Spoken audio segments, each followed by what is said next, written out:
believe I Was think in this got is turned on really here. stop billing. There we go. There we go. What gets stop billing? Go ahead. You can show that, Yeah, Scott.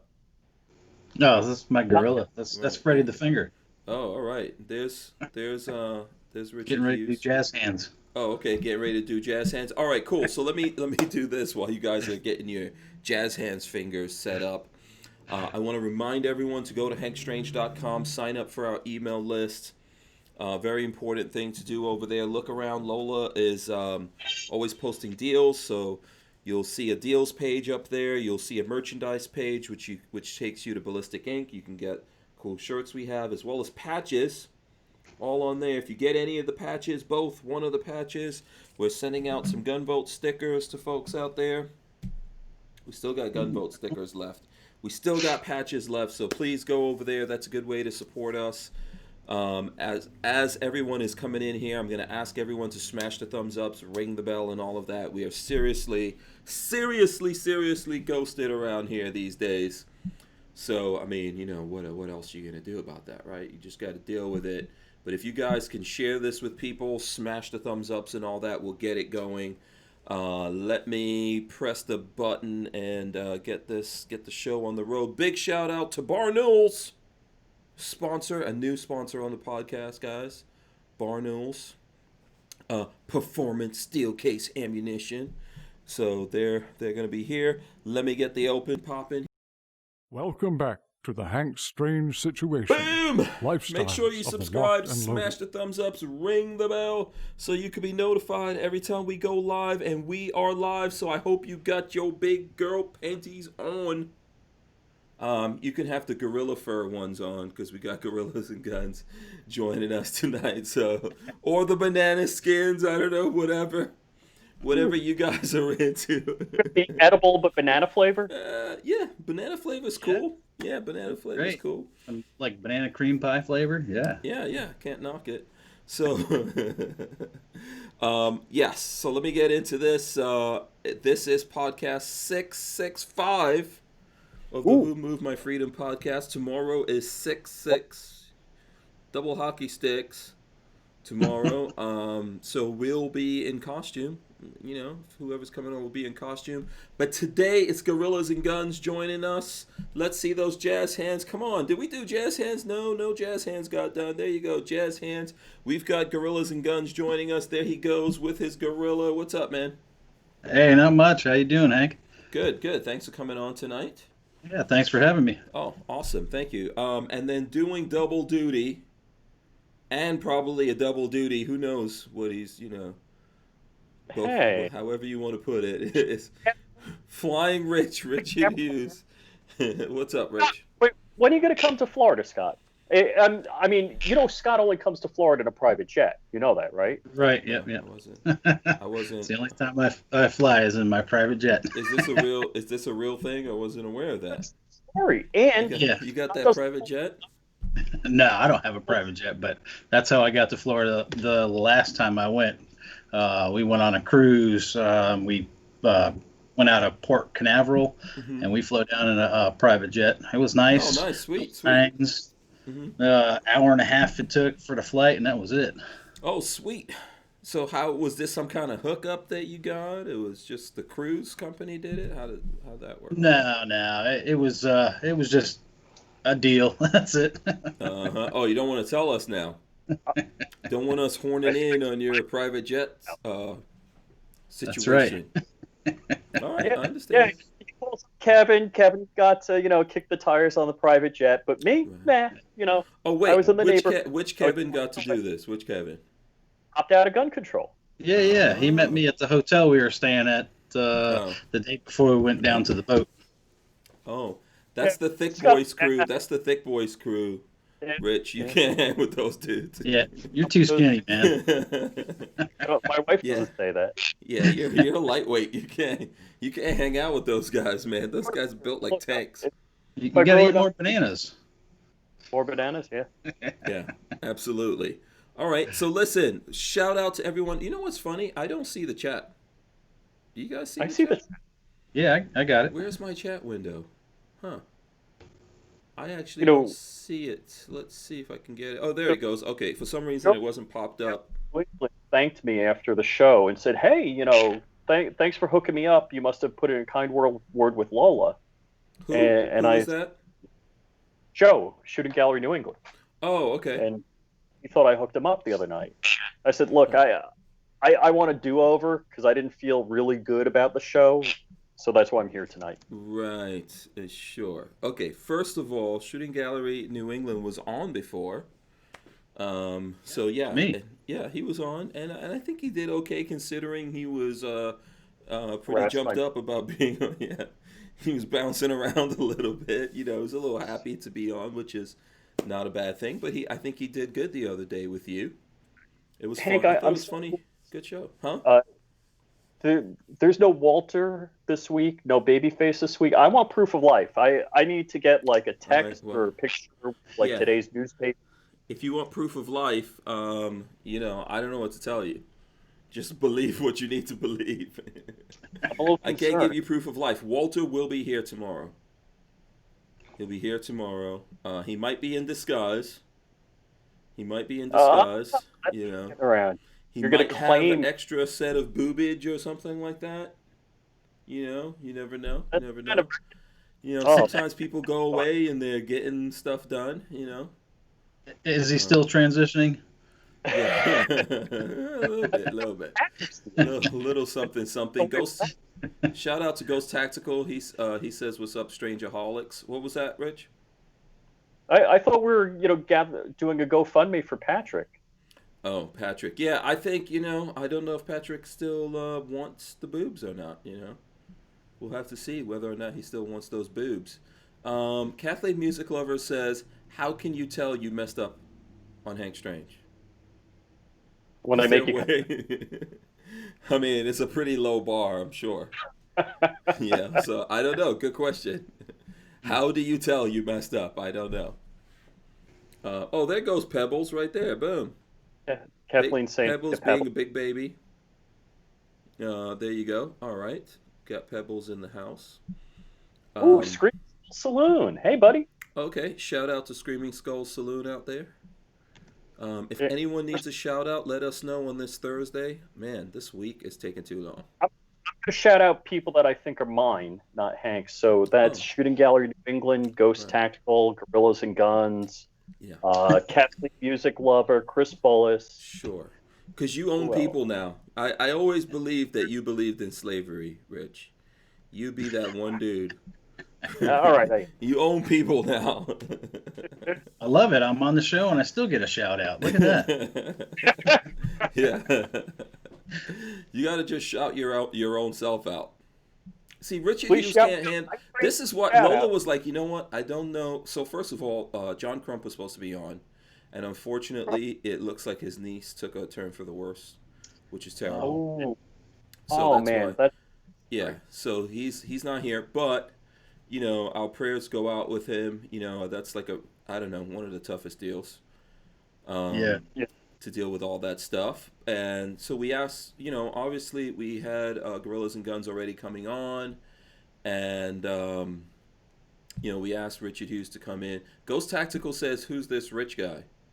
He must be talking about Scott. No. That ain't me. No. Scott's the only guy I know. Yeah, I barely make $55,000 a year, so I mean, I can't say that. You're a baller, sir.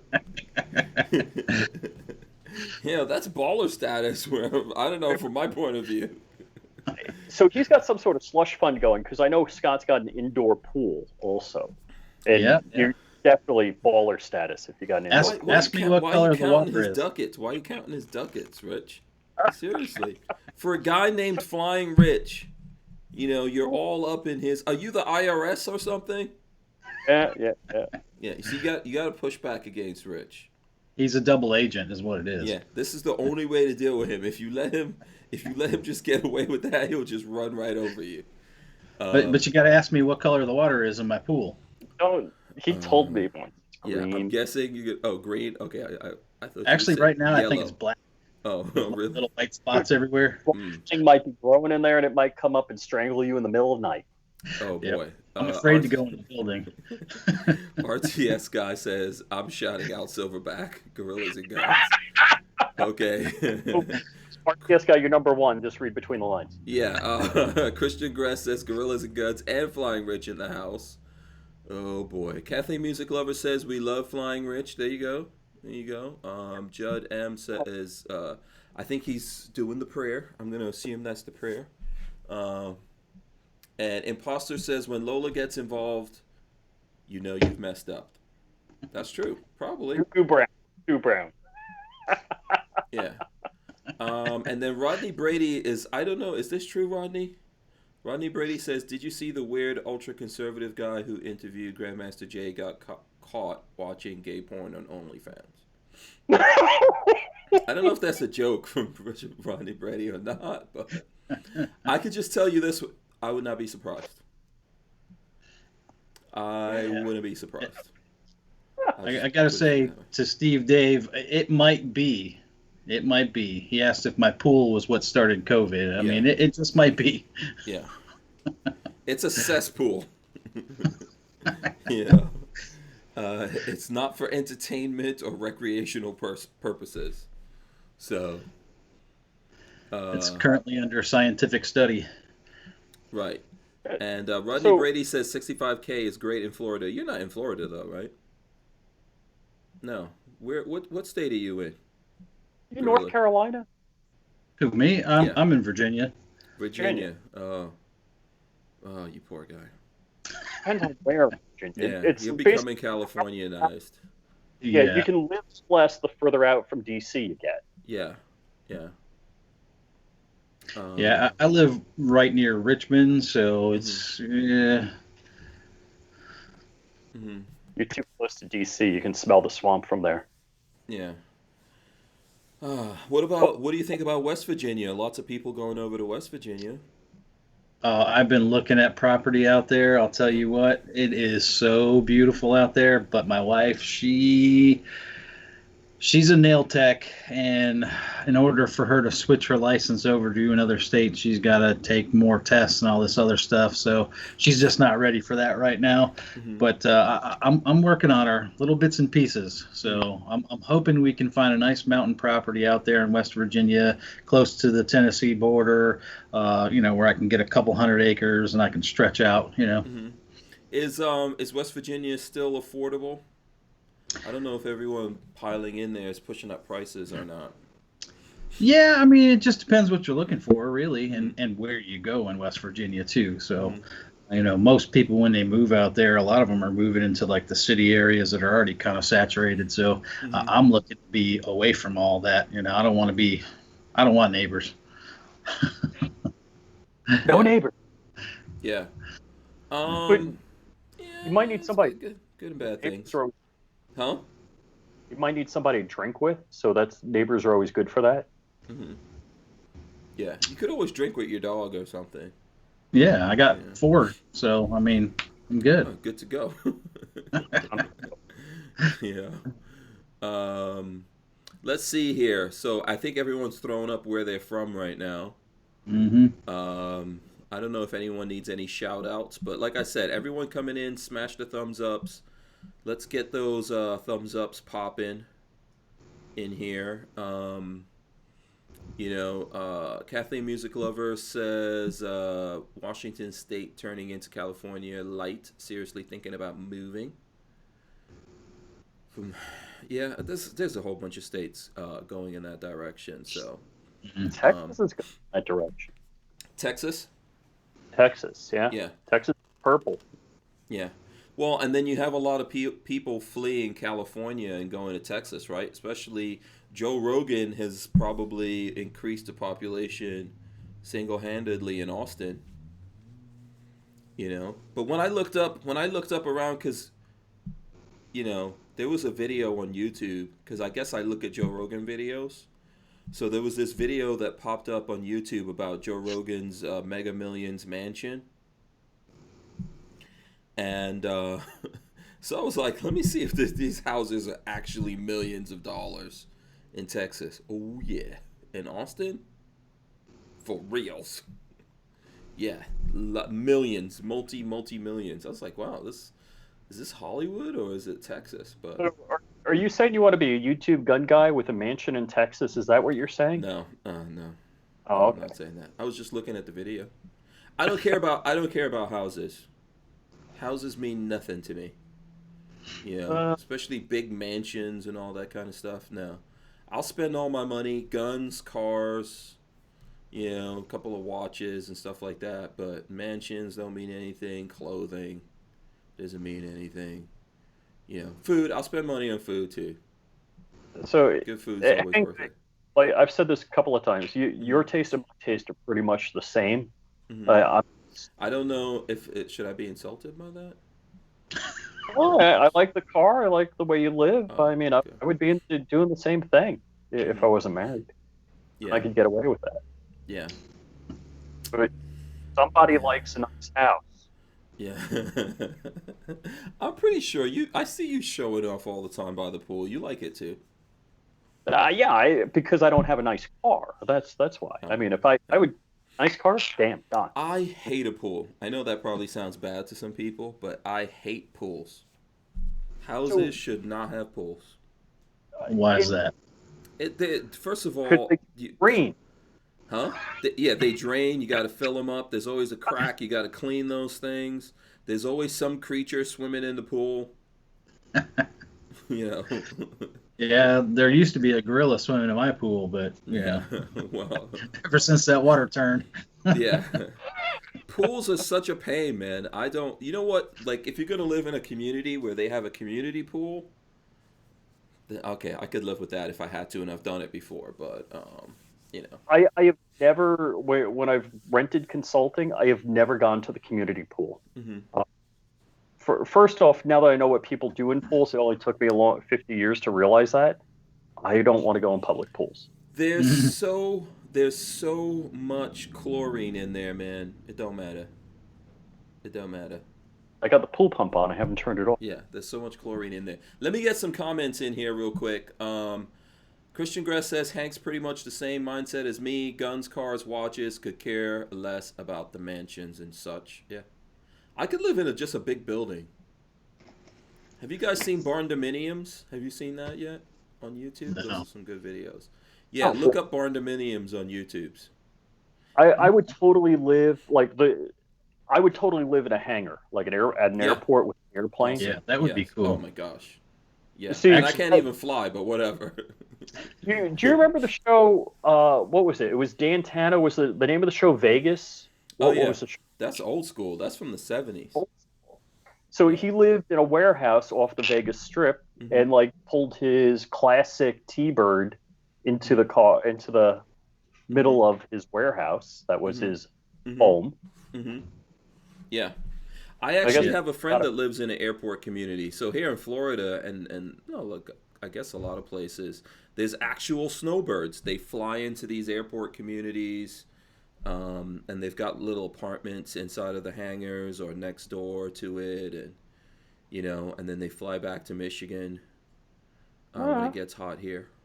Yeah, that's pretty cool. I've been in several of them. Like one of my friends lives there, but he lives there all the time. So when the snowbirds go back, he's like always helping people out and taking care of their place and stuff like that.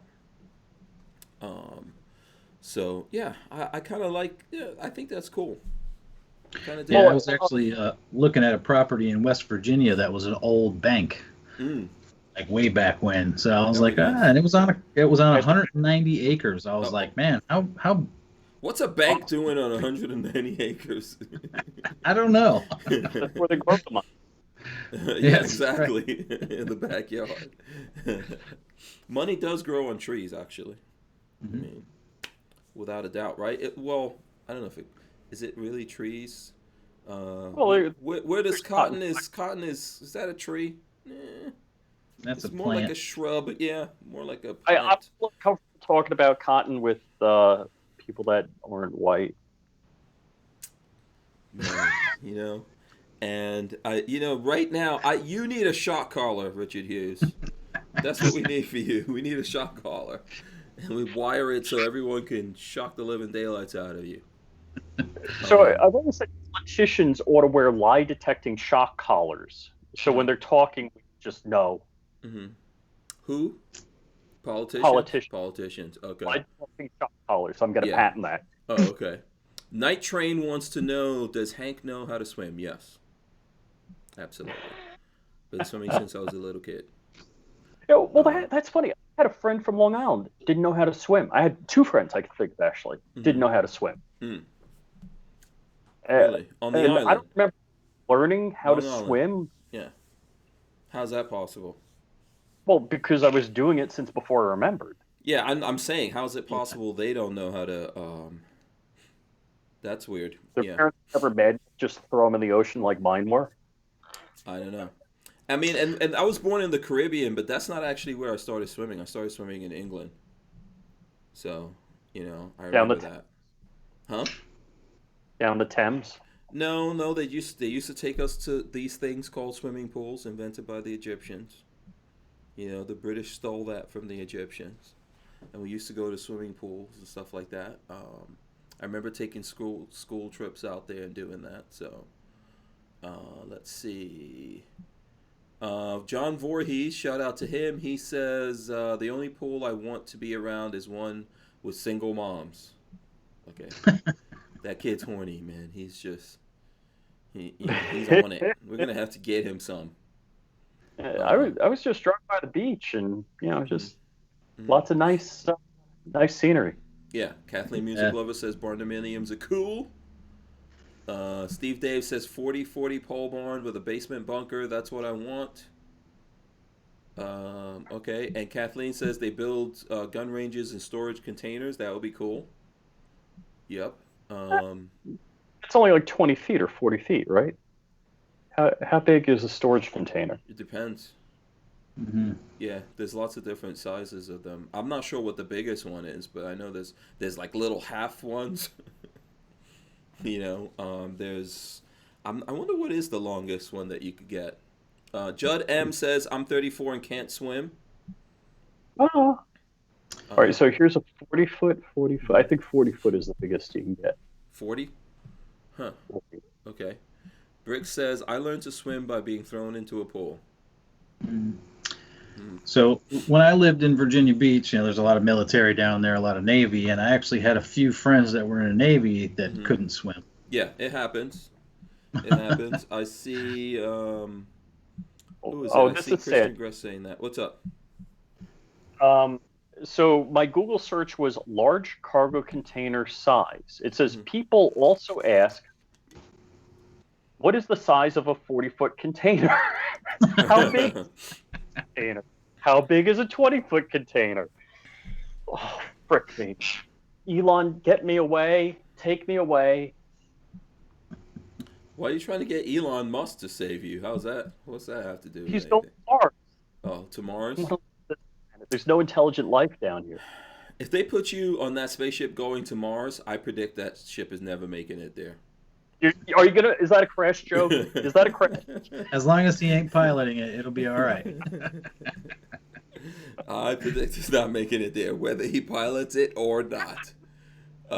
He's just got that aura that surrounds him. Yeah. Christian Gress says, I remember folks that were in Navy boot camp with me that didn't know how to swim. What kind of person joins the Navy? Navy and doesn't know how to swim? It happens. See, now, don't you think maybe if you weren't like on the high school football team, you're joining the Navy, you would like work out a little bit, you do a little bit of, what would I need to know for boot camp kind of questions before Google existed? Yeah, and the school should have a pool. Well, I guess every school doesn't have a pool, right? Hey, maybe I need to know how to do 100 push-ups, 10, 20 pull-ups, run a quarter mile in a certain speed, swim. Yeah. But every school may not, like I know my high school I went to had a pool, but I don't think every school has a pool. Breaking news. Do you know how big a 53-foot container is? It might be 53 feet. Yes, it is. The question is by what? What is it? 53 by what? 20, 30? 3 feet by 8 feet 6 inches high, 9 feet 6 inches wide. 9, 6? It Okay. has a total volume of 3,857 cubic feet. Mm. Mm. And maximum gross weight of 67,000 pounds. Mm-hmm. Hmm. Okay. I always thought that those. We've had this conversation before. Someone said the shipping containers really can't take a lot of weight. Well, okay, so the empty weight of the shipping container, 53 footer, that is 11,110 pounds. And so the maximum payload is 56,000 pounds. Mm. So it's still pretty damn good. Mm-hmm. Mm-hmm. And then it could take. It's designed to take just that much weight, or probably more, right? Because those are getting stacked. Well, yeah, I'm assuming that's probably floor strength that the floor can hold. Mm-hmm.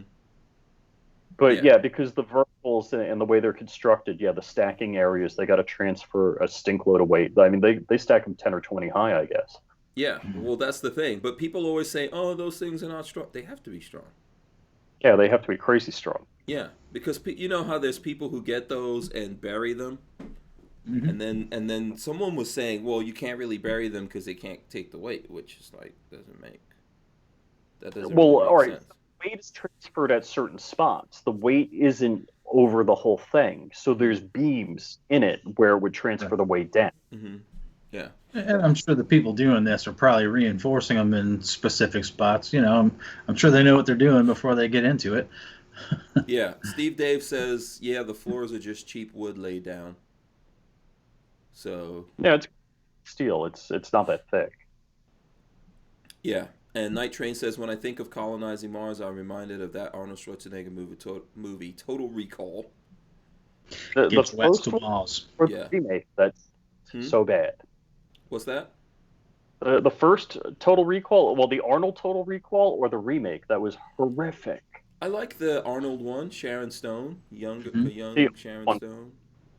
Yeah, I thought it was cool.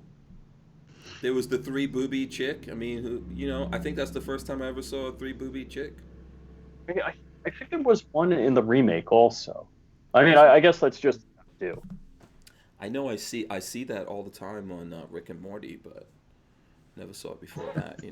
You always remember where you saw your first tri booby. Uh, yeah, Night Train, yeah. Yeah. Okay, I don't know how we got off on that tangent, but I hope you guys enjoyed that tangent. And I hope you smash the thumbs ups for that. Let's talk about, so what's on the folks' minds out there? I'm going to ask you two guys what's on your mind, and I'm also going to ask everyone in the chat what's on you guys' minds right now. Richard Hughes throwing up the dog. That's the Trump dog. Trump is on my mind. Really? Trump? And BLM. Why? Biden laptops matter. Oh, okay. Well, apparently in Florida, we're doing kick-ass work here. So the Republicans are outvoting the Democrats, Okay. and the independents really aren't voting. So I think we're doing really good in Florida. We just got to really marshal the people in the other states. Mm-hmm. Is that why So, Trump pulled spending from here? Probably. He did a rally in Tampa today. Okay. Actually, when I was talking to you, I was watching the Trump rally. Okay. I know, man. The thing is that you go to look at a YouTube video or something, man, in Florida, you will get smacked upside the head so many times by a frickin' Biden commercial. Sometimes I'm like, you know what? This video is not worth looking at. And people say that to me too. They're like, listen, what's the deal with your videos? I try to look at your video, there's just Biden all over that thing. Mm-hmm. Oh. Yeah, if a Biden video plays when I'm watching YouTube, I just let it play. I don't skip it. Mm-hmm. I want to take all the money I can from those guys. Yeah. Do you know the corner? There's a corner, PGA and Military Trail. We flag wave. Mm-hmm. Last Friday, there were 650 people there flag waving. PGA Military Trail, really? Yeah. Interesting. So I'm going to be there tomorrow. I'll be live streaming, so just pimping my channel. Okay. So all right. YouTube.com/FlyingRich. Okay. All right. And- Yeah. Go ahead. Scott. Did you plan on hopping on the Trump train? Oh yeah, they got a Trump truck with a jumbotron on it. You've watched my live stream, right? I've seen it a couple times. Yeah. Yeah. You don't have to lie to him. Just tell him no. I don't watch your nonsense. You only watch Pebbles Boyd. Only Pebbles. Yeah. That's If I don't hilarious. see Pebbles on the thumbnail, I don't watch. Yeah, what's the point? I just put it on you, Rich. You can show Pebbles again. That was too quick. Poor Pebbles just was in there for a little. See, look at that. Pebbles likes the limelight. Oh yeah. Yeah, he's totally a ham. He's not scared. Yeah, he's a flying ham. Absolutely. All right, that's enough of Pebbles now.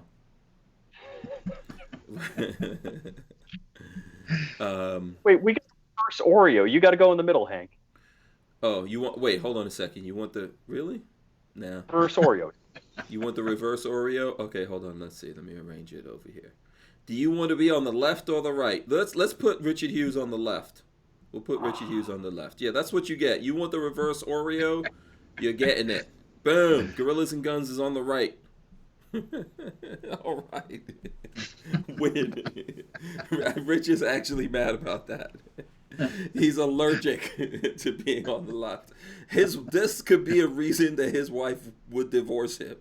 She comes on there, she's like, wait a second, he's on the left? What? You didn't tell her, did you? She will not abide by that, right? Oh, yeah. no. Oh, look, Rich You haven't throwing up his YouTube channel, huh? Yep. It's like right-wing strong. She is Yeah, I heard. Yeah. serious. Right, exactly. Yeah.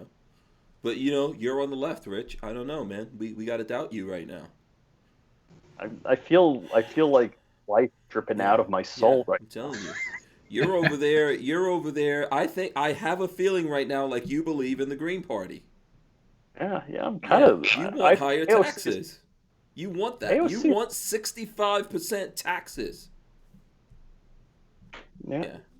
I feel like you would sleep with 50 Cent to get him to vote for Biden. I feel like you.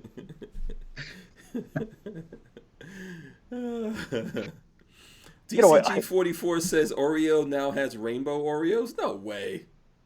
What's he saying?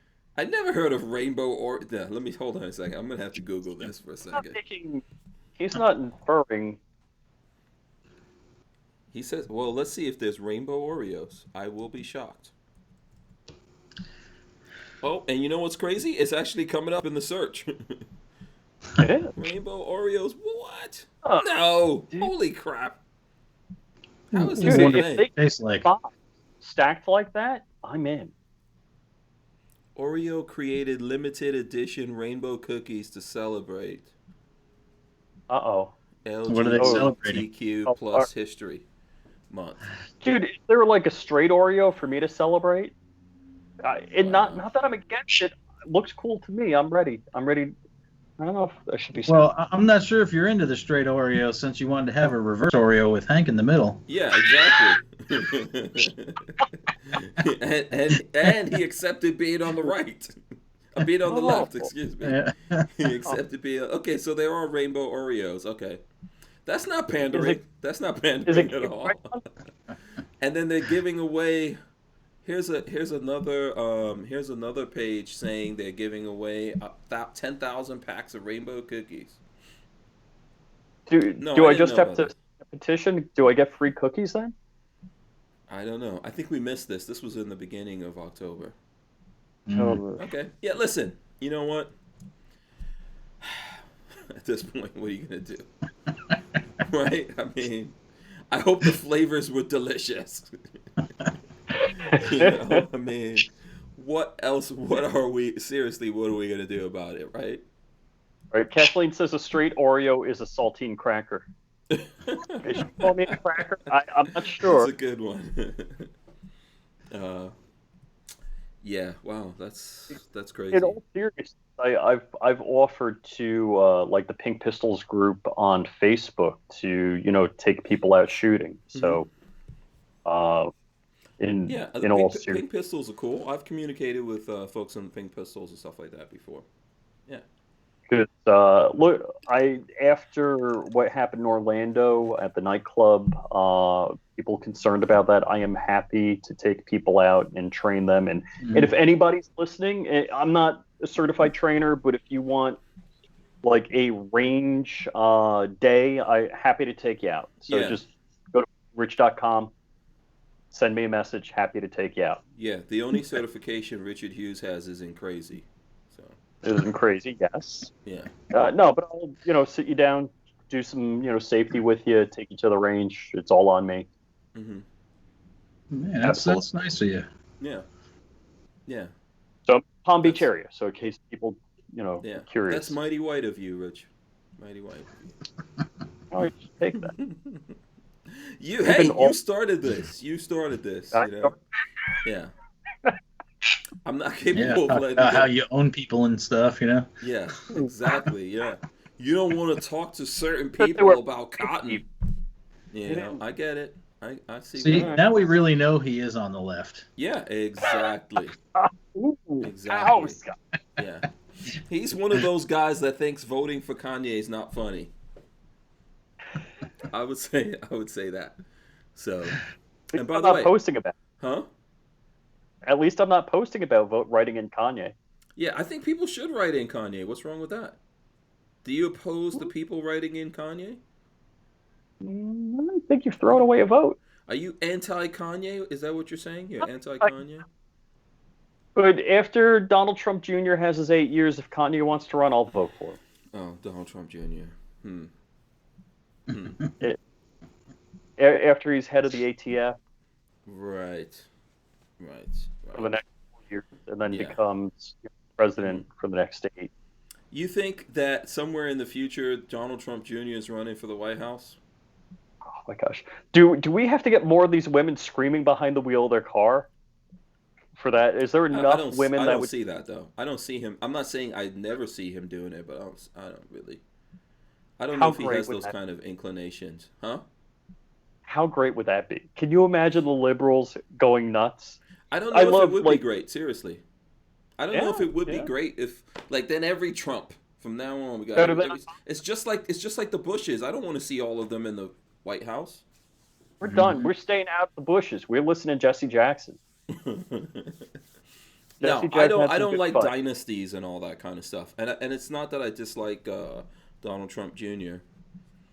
He's the guy. I see him out there at SHOT Show and NRA and stuff like that. So I don't dislike him, but I don't like the idea of, now everyone in this family has to be president now. So Jason Wall agrees with Rich. Yeah. Okay, that's fine. That's okay. We don't need every single person. Let's flip it up a little bit. Let's switch it up. Let's get some other people in there.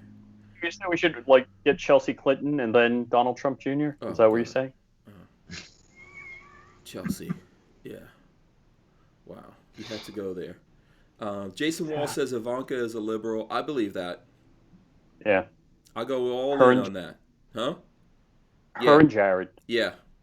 Those two people don't need to be at the White House at all. So, yeah. I've heard stuff. I've heard the rumor that Trump actually had a pro gun. I guess it was an executive order or something like that he wanted to sign, and it was pro gun. But Ivanka talked him out of it. So and I guess Trump Jr. was all for it, but yeah, sure. This is why we don't really need the families. We don't really need the families. Trump did his thing, He did it. He got up there. It's not the rest of them. I don't even know if it's cool for all their asses to be up in the White House, to be honest with you. I don't know if it's helping anything. So. Yeah, I don't know. Well, all right, so let's see. So Eric Trump is campaigning for Trump. Trump Jr. is campaigning for Trump. Melania is campaigning for Trump. Eric Trump is campaigning for... How come Joe's kids aren't out there? Where's Joe's kids? Well, I mean, does he... I don't think he has all of them, first of all. Well, Yeah. I mean, there's Hunter, right? Hunter's is all. How come Hunter wasn't at the debate? How come I don't think Hunter's they not? really want to put Hunter up there. I think that's not a good look right now. I don't think they Really? need crack vials getting thrown up on the stage. Yeah. Do you know how uncool I am? My neighbor sent me a picture. It's like Biden gear. I didn't know what it was. It was Biden branded crack pipes for Hunter. Like, what is this? They're like, oh, crack pipe. I'm like, oh, I didn't know what one was. Oh. Like, what is that? That's a crack. Oh, okay. Yeah, what are crack pipes anyway? So like before a crack pipe was a crack pipe, what was it? Were crack pipes actually specifically made just for crack? Or were crack pipes used, were they like beakers in scientific experiments? What? I mean, Okay, now we got freaking. You know what, Richard Hughes? I don't know. You're not doing 2 days in a row again. Okay, let's see. Where? Here, I'll share this with everyone. Hold on a second. Hold on. I want to say they originally used soda cans. You want to say? Oh boy. Let me see this. Where did crack pipes come from? you know, So Google doesn't even help you find that. I'm going to Bing. So it Mini says what Rose company Holes. makes crack pipes? uh,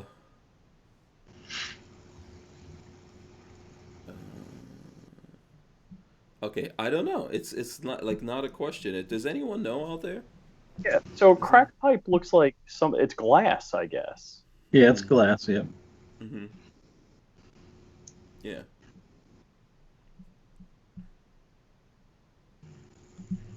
Yeah, it's glass, but where is it? Is it used in experiments or what is the deal? I'm thinking it's used for crack. A love rose. Yeah, love rose. Love They used rose to consists of a put little glass tube roses with a on it. paper plastic rose inside of it. And so this is on Wikipedia, and I saw this before, but I just thought maybe this couldn't be it. It says a love rose consists of a glass tube with a paper or plastic rose inside of it, and a bit of cork or foil on the ends to keep the rose from falling out. While ostensibly intended as romantic gifts, their primary known use is as a pipe to smoke drugs such as crack cocaine or methamphetamine. They are commonly sold at convenience stores in the United States, particularly in inner city locations. Wow. That's horrible. So it's I'm buying rolling papers for my tobacco. Mm-hmm. Yeah. Oh, hold on. Let's see what you're throwing up there. Yeah, that's the love rose right there. So that's where it originated. Oh, so they just repurposed it. Yep. Wow. Okay, that's. I don't know if that's a piece of trivia that's gonna frickin' help anyone. Hey, that's going to be on Hopefully the not. 2020 edition of Trivial Pursuit. Yeah, you never know. You never know. We learned something. I hope you guys appreciate that. I hope the people watching this, there might be some gun world dignitaries, like the CEO of some big gun corporation is watching this right now, and like, seriously, these dudes are talking about crack pipes. I knew that a long time ago.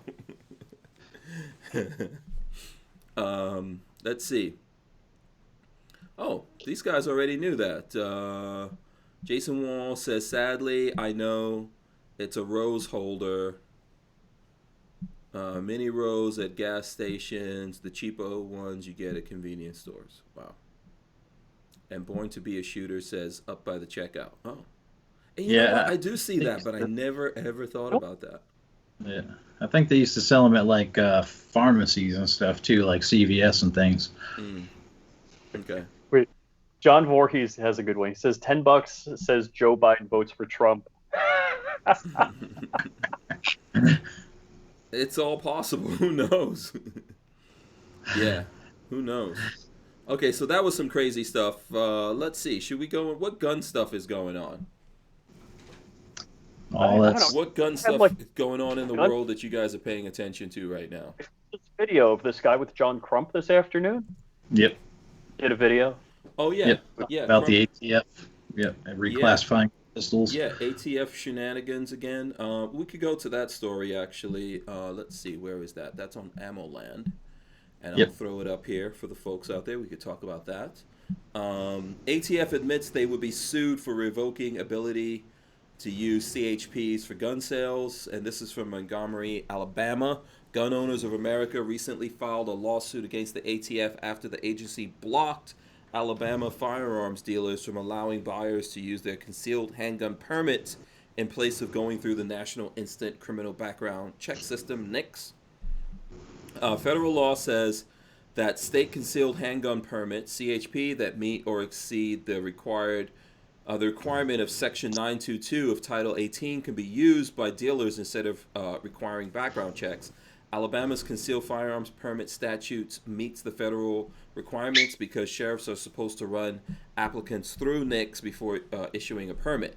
The ATF discovered that some sheriffs in Alabama were not using NICS. Some of these sheriffs were running applicants through the National Crime Information Center, NCIC, and other federal databases, but not NICS. Yet, NCIC is the same database that NICS pulls its information from before returning with a denial or approval. The ATF decided to revoke dealers' ability to use CHPs because of a few sheriff's actions. So, did you guys get a chance to look at all that? First off, when I heard, in fact, I didn't hear about this just now, like earlier today, but I heard other states actually allowed you with your permit to, do a transaction. I was like, oh my gosh, that's amazing. I'm like, how it should be. Yeah. Still, in Florida, we've got to do the stupid, background check. Yeah, I think there's a lot of states that actually have this practice. So what this whole story is about, if you look at the video, Crump and I are talking about this, there's a lot of states that do this. The ATF, not very happy about that. They feel like they need to, somehow expand what their mandate is and try to deal with things that they're not happy about. So when they decided to go after Alabama and other places, they were told, that's what the article is about, that, hey, we'll get sued if we do this. And they're like, yeah, we don't care if we get sued. Right? Essentially, I think they try to claim that, they're doing this in the name of safety. But essentially, they're why would they care? They're just going to hire lawyers, right? They're going to use the money that we pay in taxes to take away our Second Amendment rights from us. Why would they care? Probably their buddies are going to be the lawyers fighting that in court anyway, right? Yeah, everybody makes money, right? Yep. And maybe after they come out of the ATF, they go to work for some of these law firms. So, Clint Sanders says that Georgia does it. Still have to fill out the 4473 though. But still, I mean, if you have that, you've obviously gone through this thing, right? 4473.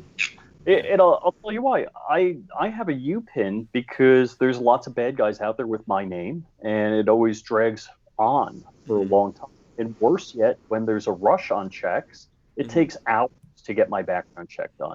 Well, how long is it taking now? Because I think Lola was doing one of these. Lola, how long did it take the last time you did a background check? Lola just said about 4 hours. 4 hours. For me, it'd be 8 hours then. Yeah. No, this is normal because she actually called up to say what's going on, and they're like, no, 4 hours. That's the normal right now, just because of the volume of gun sales that are going on right now. Man, I must be the lucky one because, like, as soon as they finish filling out the stuff in the computer, I'm approved. Really? Even now. That's because other gorillas buy guns. Yeah, don't complain, man. Cross your fingers, knock on wood. That's right. I consider myself blessed, I guess, on that one. Yeah, that's good. Yeah, I'm totally hosed. Hank, I was in your neighborhood, and they were like, hey, I was picking up a gun at a store there. I wasn't home though. No, I'm just kidding. Yeah, you were picking up a gun where? Where in my neighborhood? In your neighborhood? Where? At a gun shop. What's the name of the gun shop? Big Daddy Guns. Oh, really? Okay. All right. All right. A week. Mm-hmm. Or- Mm-hmm. But it was like Saturday, Mm-hmm. and it was near closing, and they're like, yeah, it's not gone through yet. So I came back next week. He's Oh, like, wow. going to be in town. Yeah. So, but I've had that even locally a couple of weeks ago. What did I get? Oh, yeah, I got a 9 mil lower from Palmetto State Armory, Mm-hmm. and it took them over an hour. I'm like, dude, my lunchtime's running out. I got to get back to work, Mm-hmm. and so it took like a few minutes after I left, it cleared, but Mm-hmm. Yeah. it's a real pain in the butt being me. Yeah. I think it's always been a little bit random for people, right? There's always people who always get caught in that, and they've got to have the pin, like you said, Rich, and then there's folks like yourself, Scott, that just, get right through. But I think now with just everything going on, and then probably this was on the weekend, so probably especially on the weekends, it's just nuts. Yeah, I bet. Mm-hmm. Gary Filippo says 5 minutes for me. Wow. Clint Sanders says I'm in and out in 10 minutes normally. Oh, in Alabama. So he's not even getting a check. They're just like, I got my permit. Oh, right. Yeah. So this is why this is a good thing in Alabama, probably. Yeah. Can you verify that, Gary? So you could just show your CCW or CHP, or what was it? No, it wasn't CHP. What was it we said in that article? Yeah, CHP. Yeah. Yeah, that's what we handgun have. Permits. Yeah. Yeah, so that's what's going on there. I know lots of things coming out about the ATF, right? Obviously, there was this stuff that came out from that Wiley law firm. Although I think, my feeling on that is that's something that could potentially happen, but not something that's technically out there right now, right? The ATF has not made that decision or that announcement. I think that was that lawyer telling its clients, or that law firm telling its clients, hey, this is something that could potentially come down the line here that we have to deal with. Of course, lawyers always want to make sure you keep them on retainer.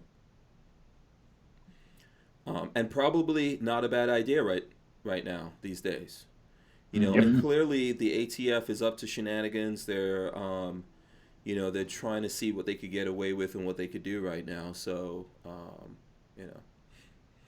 Brick says, North Carolina, we walk in with the CCP and fill out the 4473, pay, and gone. Nice. Way to go. Yeah. Why aren't we doing that in Florida? Yeah, we don't do that here either. Yeah. I keep asking every time I go in, hey, does this make any difference? Yeah. No, Chris Bullis says, no, they are not doing that in Alabama now. That's what the lawsuit is about. Mm-hmm. So, yeah. I don't care about filling out the 4473. Mm-hmm. That's no big deal. That's just like a minimal intelligence test. Mm-hmm. But it's not all that challenging for me. Yeah, but they've changed that, the 4473.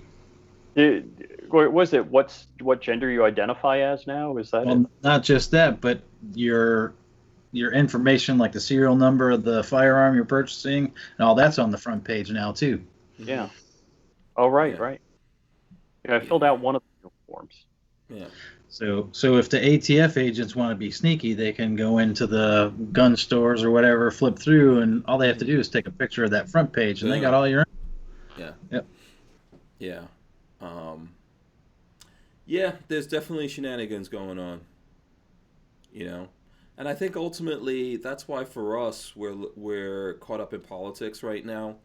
And I was talking to some industry behind the scenes folks in the industry, and right now they're not thinking about anything other than next Tuesday. Right? Everything's up in the air until they know what happens on Tuesday. Huh? I'm just saying, next Tuesday's it. Yeah. Are you guys worried about next Tuesday? Tell us out there in the chat. Are you worried, not worried? Are you voting, not voting? Have you voted already? I got to vote. I haven't voted yet. I'll probably do that tomorrow. I'll be there Tuesday. I'm waiting till Tuesday. I'm gonna do it the traditional way. You still don't know whether or not you're voting for Kanye, right? You might say, you know what? I think I'll write it. I'm voting for the Green Power Ranger. Is it the green one? The green one was the one that was that's the pro gun one. Is it? Yeah, I think so, right? I think that's the guy that's always talking to John. Yeah. Yeah, I'm pretty sure he was the Green Power Ranger. Yeah. I can see you right now writing in the Green Power Ranger, taking a little shot, without anyone hearing your phone go off. Then next thing you know, that's getting posted up on IG. No, I like to go in there, and I like to go in and vote in person. Same here. Yeah. I'll do the mail-in thing if I know I'm not going to be in town. So Roy has an injury. He's got a patch over his eye. who? So on Instagram. Oh, Roy Hill. Here's how they did us in Virginia. They snuck around and they taped these up to people's doors. Mm-hmm. Didn't knock on the door or nothing, but you see what I did with it. And what is that? Yeah. It says, vote by mail, apply now. So it's the application to be able to vote by mail. Mm-hmm. So they were pushing this pretty hard in Virginia. Like they were just going around and taping them to people's doors. Oh yeah, they're not messing around. These guys are there's some serious business going on out there with that. And I think in a lot of ways they're just aggravating people, but they don't realize it. Or maybe they do. Let me go quick to the Instagrams here for a second. Look, Dirtfoot Racing has a Trump 2020 pumpkin up there on Dirtfoot Racing. That's interesting. Let me So we know back. Walter's alive. Let me go into say that again. So we know Walter's alive then. Yeah, let's look up Roy Possum Fatback right here. Let's see what happens. Oh, this is his pirate. He's got his pirate costume on.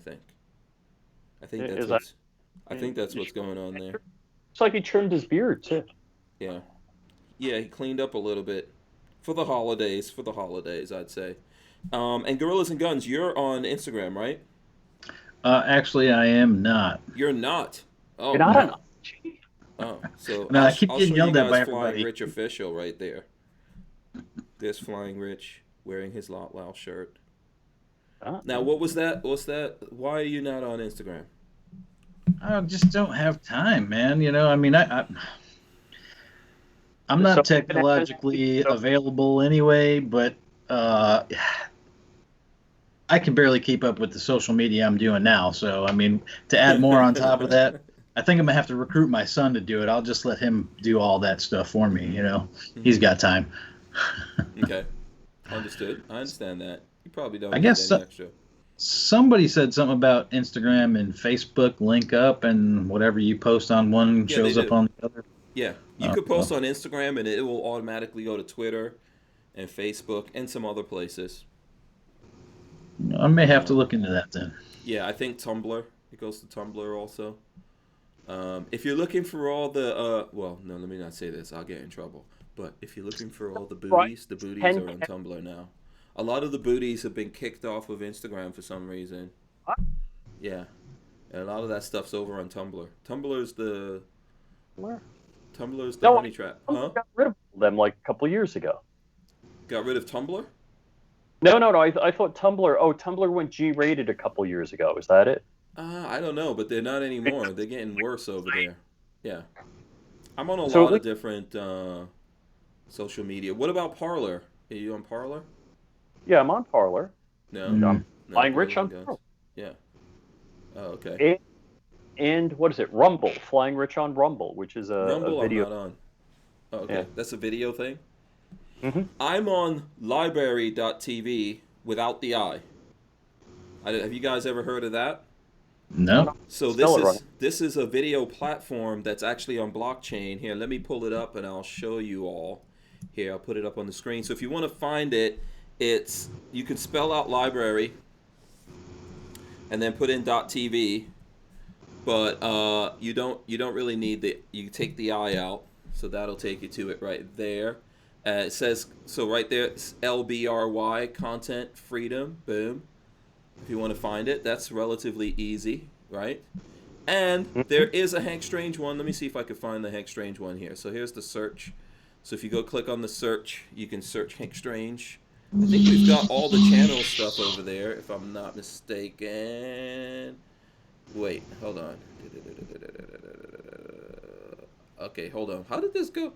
This went to this went to DuckDuckGo or something like that. Hold on, I'm gonna find it. Hit Library TV, Hank Strange, because I know I've got a.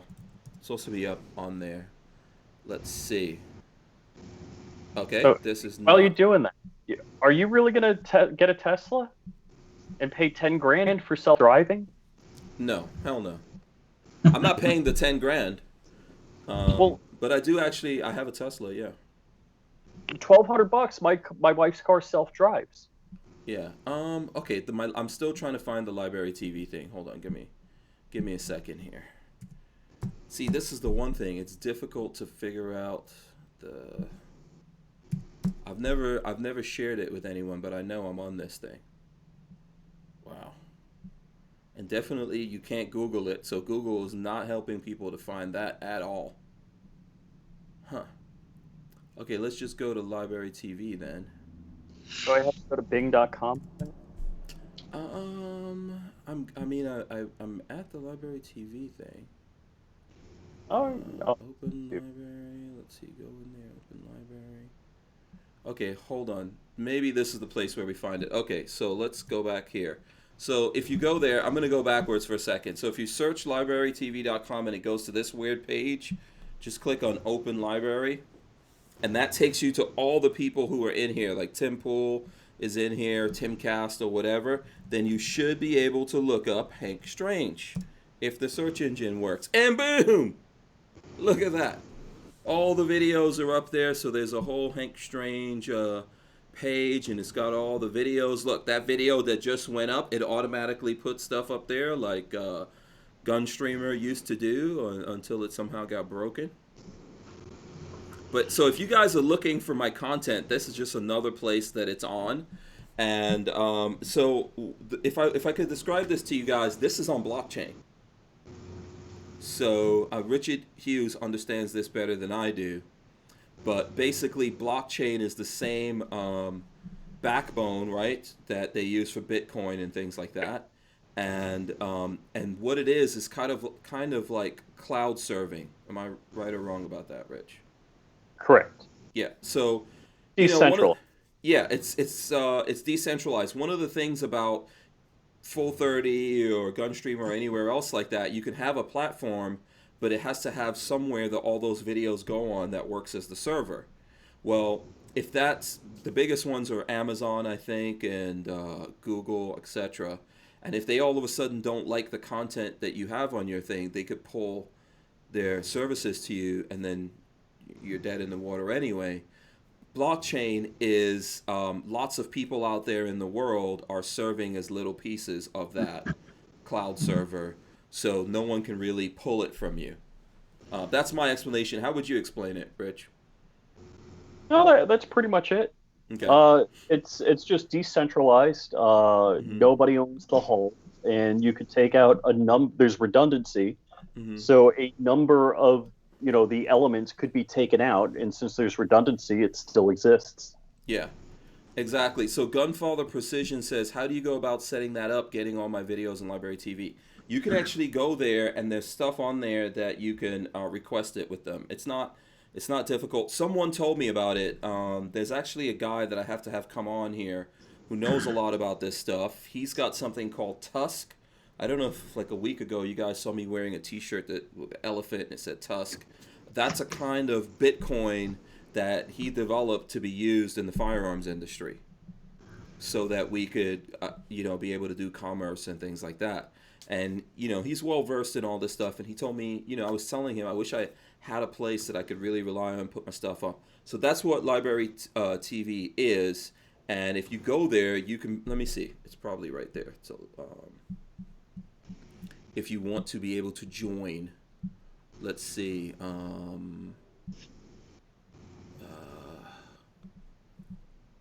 and I should really be better. So you see, there's a sign up on there. If you're looking at my thing right now, there's a sign up. So you could probably just click on that, go through there, put in your email, create a thing, and then start communicating with those guys and sign your thing up. Now, the good thing about it, the way they have this structured, is that they have a form of Bitcoin, and I'm not sure what it is, Rich. I don't know if you looked at this, but they have a way of where you can get some of their currency from having your videos on there and people looking at it, but you can also get some of that by looking at people's videos. So they're setting up a system there to really make this more dynamic and to reward people and all that kind of stuff. So, so I have limited bandwidth here. Otherwise, I would be doing stuff like that. Yeah. We'll spend more time digging into it. I'm gonna get that guy on here and we'll talk about a lot of this stuff.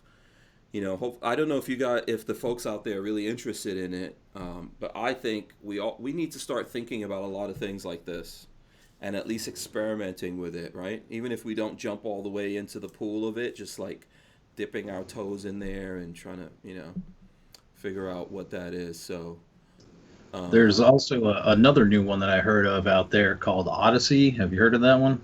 Odyssey? No. You heard of that, Rich? No. Yeah, I think Rich. Go ahead. Mm-hmm. It's set up very similar to YouTube. Okay. But they're not censoring anybody, you can put whatever kind of content you want on there. Mm-hmm. But their terms of service are kind of screwy. Mm-hmm. So basically, they take away all liability from themselves and pin it on you. Ooh. And then they also have the right to strip your videos if they feel like it's going to endanger them. So it's kind of weird. I couldn't agree with their terms of service, so I didn't bother going any further with it. So, yeah, I'm gonna spend more time. Like, I just literally, someone told me about this Library TV thing, and they're like, "Listen, you need to get on there," and I just did it. But I'll spend more time that way. I could talk better about it. Gunfather Precision said, "I had that set up with Gunstreamer, but I noticed they stopped importing videos." Yeah.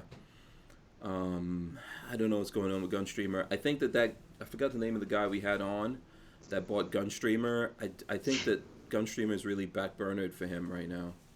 Mm. He probably just has more important things going on.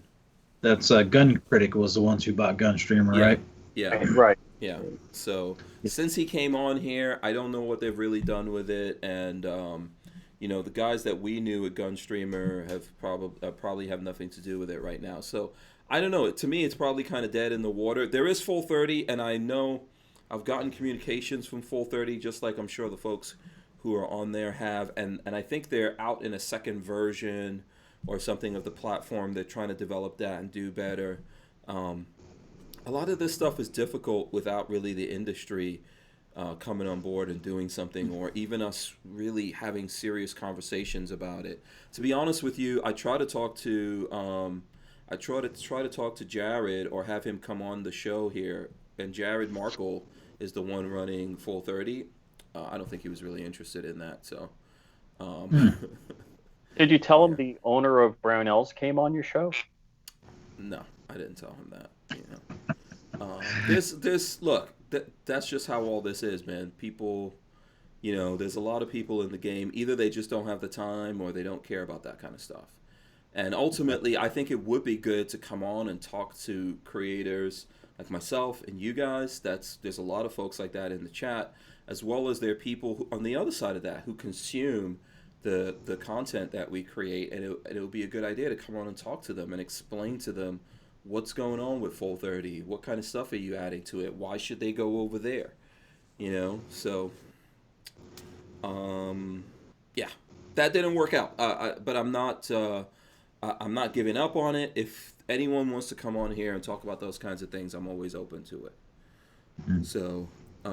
Maybe I'll even see if I could, I don't know if it's possible. I'll try to communicate with the library people and see. But they seem to be a more open thing, which I hear a lot of guys saying, right? Whenever we have this conversation, everyone says, this thing needs to be more than just a gun thing. So, I'm just scrolling through Instagram. Iraq veteran is banned from commenting and sharing articles on Facebook. Mm. Yeah, not That's on. surprised that's kind of nonsense is going on. You know, he seems like a real shifty guy to me. I mean, Yeah, I don't know what it could be that Eric put up there. I mean, I know he puts up stuff, but I don't see him putting up anything that I would say is terrible. But I think he's just got too much influence, man. That's what's happening right now. and I think that's it. I mean, when you talk about nice people, and I said this last time I was on, Hank, thank you for being my friend and for having me meet all of these nice people. Like Scott, I really appreciate that. Yeah. There's so many great people I met. Mm-hmm. And you know, Eric and his wife, just nicest people you'd ever want to meet. Cool. Yeah, I agree with that. And I also appreciate you saying that, Rich. You know, there's lots of people out there who don't thank me for that kind of stuff. They just take advantage. You know, they let me help them get into the door, and then they forget that they even know me. So I appreciate you saying that. Being a rich YouTuber is, you know, a big deal. Whatever I can, you know, steal from you. Right. Because I'm in the YouTube. Yeah. Yeah. And you know what? I think as who said it here, DCG44 says, need more thumbs up, peoples. Smash the thumbs ups out there. You know, let's get those going. He's got a good comment here. He says the sad truth of the gun industry is kind of like the Republican Party not getting much done for us. And you know, whether it's the gun industry or YouTube, and think about it, Eric with YouTube, he wasn't he the first guy ever monetized on YouTube? I don't think he was the first, but he was definitely inside of the first 10 people that YouTube ever did anything with. Might have been the third. Might have been the first. Really? Yeah. Yeah. Yeah. So it's amazing to me that somebody like that, you know, you want to keep the platform accessible to these people, to people in the industry or that genre. Yeah. There's just a lot of activism nowadays with corporations. You know, well, I mean, I'll tell you what I appreciate is Red Bull, because their PR team started going all SJW. Red Bull fired them all. They're like, good. Back to the door. Get the heck out. Mm-hmm. That's good. Yeah, they're there to sell energy drinks, not be political. Mm-hmm. Yeah. Mm-hmm.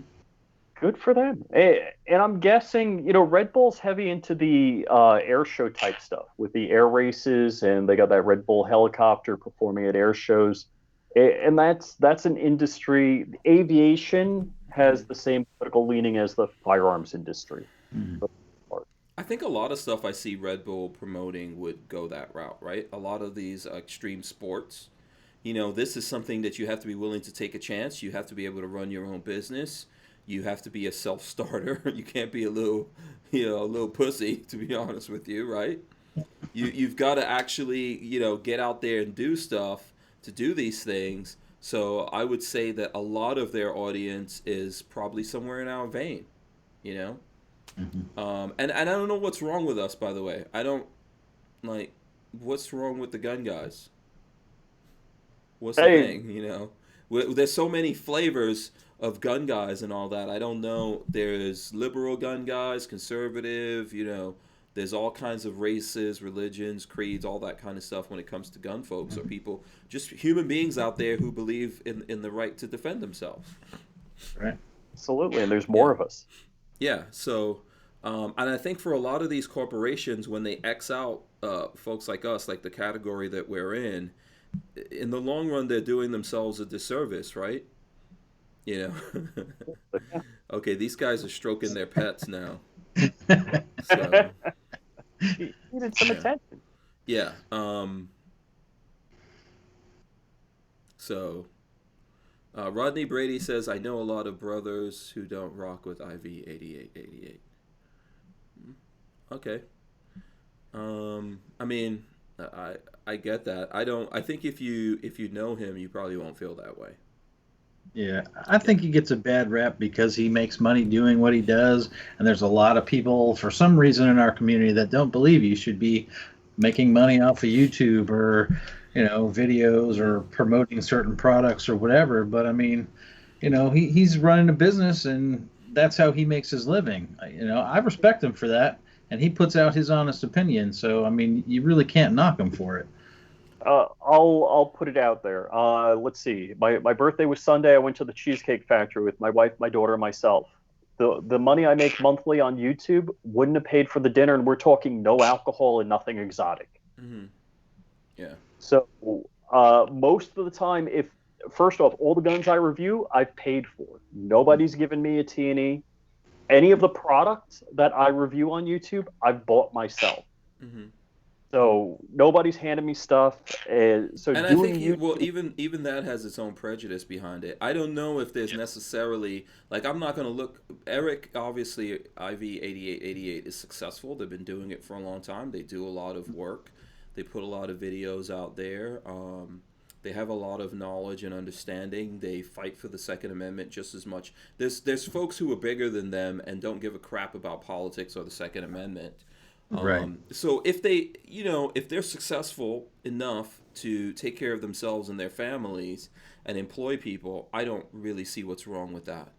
I don't see that as a problem. And then on top of that, I think probably some of what they get is because people look at Eric, right, and go, maybe people like me, right, would look at Eric and go, who is this guy? Is he just a redneck? Maybe he doesn't like me. I don't like his face. Right? This is what we do as human beings, and you don't know. And it's natural for us to distrust each other or to look at someone different from yourself and go, I don't really know where this person's coming from. And I would say even when I first started doing this, that maybe he might have looked at me that way, like, who's this guy? Where's he coming from? But I think if you go over time, you'll see that, if you get to know someone, you'll find out that, that they're really not that way. That's what I would say. There's a huge difference of you looking at someone on a YouTube video that's flat. It's not three-dimensional. You're not actually there with that person, and you don't know how they're coming across, right? Or so what they mean by their expressions and things like that. And like I just said, you just don't like their face. I think the reality of dealing with people is different. Eric's always invited me to things, always helped me out. When I met him, I think I had like 300 subscribers, and I was just talking to him back in the days at SHOT Show. There used to be these YouTube get-togethers and stuff like that, and I went there, and he was just talking to me, and he was like, well, asked me something about my channel or whatever, and I said, yeah, I've got like 300 subscribers, and he was like, he's just doing this. Because, Eric, if you look at Eric's videos, he does this all the time, right?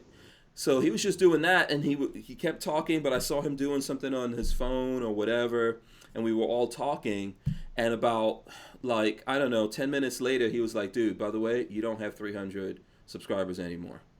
Because what he'd done he went on Facebook, and he told people, hey, I just met this guy. You guys should go check out his channel. And people just started going to my channel and subscribing. I went from maybe 300 to 1,000. And that might not seem like a lot, depending on where you're coming from. That's actually a pretty big deal. But you're talking, 7 years ago, right? Yeah. 7 years ago, that was a big deal. Yeah, it was a big deal. And I think just passed 1,000. That was a big deal for me. Yeah. So, I think that's one thing. Rodney Brady says that the 8888 alone does not sit well with many people. I don't know. I guess there might be some kind of, someone who's into numerology. Maybe they have a problem with that. I don't know. And I know I've seen people ask Eric about that, and I've seen him address that situation of the number. I graduated high school in 88, so I'm fine with the number 88. Well, he was a Trip fan. Huh? He was a Darrell Waltrip fan, and Trip was 88, and that was taken. So NASCAR. Apparently. Yeah. Yeah. But some people just don't like NASCAR. I'm just trying to say to you, sometimes you have to get to know people. I remember one time I did something with the Barnauls guys, and Eric was there, and I don't, there's certain things I don't eat. So whatever they were preparing, there was nothing in there that I could actually eat. And the Barnauls guys were like, oh, we'll go to the next town They sent someone to the next town to get me something, which I was embarrassed by that, right? And it was Eric and Chad, and Eric was like, "Where I come from, we don't eat until everyone's eating." And he sat there and waited for them to bring. I was like, "Dude, you're embarrassing me right now." Yeah, just eat your stuff. Chad said, "Where I come from, you eat your food when it's in front of you," which I was completely cool with. So I really think, the other day we had Kevin Dixie on. Kevin Dixie moved from where was Kevin Dixie before? He was up in St. Louis. Yeah, he was in St. Louis. He moved to Atlanta, and Eric went over there with a bunch of dudes and helped him move in. I just think that, I'm not saying, look, there's some terrible people, there's some really good people, there's some people in the middle. Sometimes in life you've got to take every person on your experience and don't really count. There's some people who look really awesome and fun and cool when you're looking at their videos, but in real life they're just really messed up. You see, he was pointing at himself. No, Richard's actually, he's cool in real life. We know the behind the scenes, looking through the window from the outside in now. Yeah. Rodney Brady says 88 is also a Nazi number. I mean, my high school that I went to in Far Rockaway, that I graduated in 88, was a Jewish high school. I mean, I think it's just a number. So, like a number, a name, letters, it has one meaning to one person, another meaning to another one, right? ATM could be automated teller machine or ass to mouth. Right? I mean, come on. It's ATM. Just think about it. Say. Yeah, so it was, so I don't know. I could just tell you guys on my personal experience if you guys really want to talk about that. Look, it's the other day I saw Kevin Dixie talking about Jaeger, right? And obviously, like, me and Jaeger have our own issues. But people call him racist from time to time. And I could tell you, I don't know what happened to Rich just now. He jumped out. Let's see. There he goes. Yeah, so Sorry. we've had our own issues, but there's every now and then people call him a racist or something like that. And I could tell you guys, he might be a lot of things that I would agree with, but I wouldn't agree with that. I never saw anything like that from him. As a matter of fact, there's been instances where I was hanging out with gun guys, and like someone in that group was a close friend of mine. And when I walked away, there were some people that said shit that might, you can construe as that was racist. And Jaeger was also there and shut those guys down. So I don't, this is just how the world is, that you don't really know who you're dealing with. Some things are true about some people, some things are not true. And what we should all do is take our time and look into it and see if that person is really like that. And sometimes people get like offended because I've noticed amongst black people, they get offended if a white person talks about black people. And I think that's bullshit. Because white people don't get offended when we as black people talk about white people. Or they shouldn't. And believe you might not know this, but black people talk about white people all the time. Guess what? Human beings talk about human beings all the time. So I think we just need to learn how to deal with that and really figure out where is someone coming from, and are our perceptions or things maybe that other people are trying to put out there are real. That's why I'm having this whole conversation with you guys, just because, and it's not planned, it just came up. But I think there's lots of situations going on that, you're not looking at it closely enough to know the person unless you're actually interacting with the person. Yeah, I think it's sometimes easy to misunderstand someone. Mm-hmm. I've had people say, somebody is a certain way, and I'm like, no, I know different. I absolutely know different. Mm-hmm. Yeah. And mm-hmm. Yeah, people just judge books by their covers. You see somebody at an appearance. It's just like if you're scrolling social media and you see somebody posted up an article, and all you do is read the title of the article, and you make your perception based off of that. Look into it. If you don't read the article, how do you know what that title really means, you know? Yeah, Rodney Brady says that he's just stating, and I'm not trying to attack Rodney either. Rodney's always here, always in the chat, and I appreciate his input. So I'm not attacking him. I don't want anyone to get into that either. I think he's telling us something, right? That's valuable. That maybe we need to take that in a little bit. And then what I'm trying to do is being in the position that I'm in and actually interacting with some of these guys.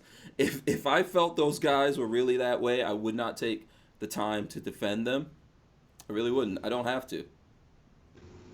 Let's be honest about that, right? I could just skip over it, agree with you guys, or whatever. And I'm not doubting that people feel that way. But look, there's a whole bunch of people that feel, like black people, for example, that feel that I'm a sellout to black people. They don't know anything about me. They have no clue of who I am.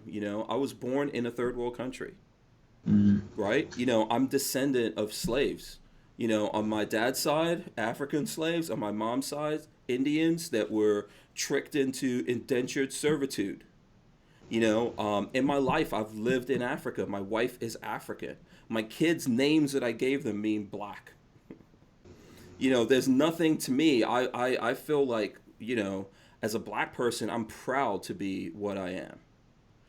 And I believe in that. I believe people should be proud of who they are, right? And what their ancestry is. These are the things, like, people get into stuff and they don't really understand. Sometimes you see these folks talking about things and trying to get into stuff, and it's just an easy way for them to do something. And we as human beings, we're so dimensional and we're so deep. And we do it too, right? We're looking at someone we don't like, and it's easy to just go, yeah, this person's probably like this or probably like that. Like, prejudice is natural to us as human beings. And influence from other people does come into play a lot with that too, because you might not know who somebody is, but you hear one of your friends or somebody in a group that you've been with talking about a specific person, and then the next time you hear something come up, oh, well, that guy is this or that person's that, and you don't know that because you've never had any experience with them, but you're just basing it off of what somebody else's opinion was. Yeah. That you think you trust, Yeah, this is the reason why I do this show, by the way. I do this because I think this is a good opportunity to talk about stuff that maybe, and there's not a ton of people looking at this, but we'll put this up there, and whenever people have time, they could come in here and they could find this. If I don't exist on the face of the planet anymore, then I said what I had to say. But I did this because I feel like I'm in a position to do some things. I could talk about things. I could help people out. I could link people up to things, and it's a good time, good opportunity for us to have the conversations.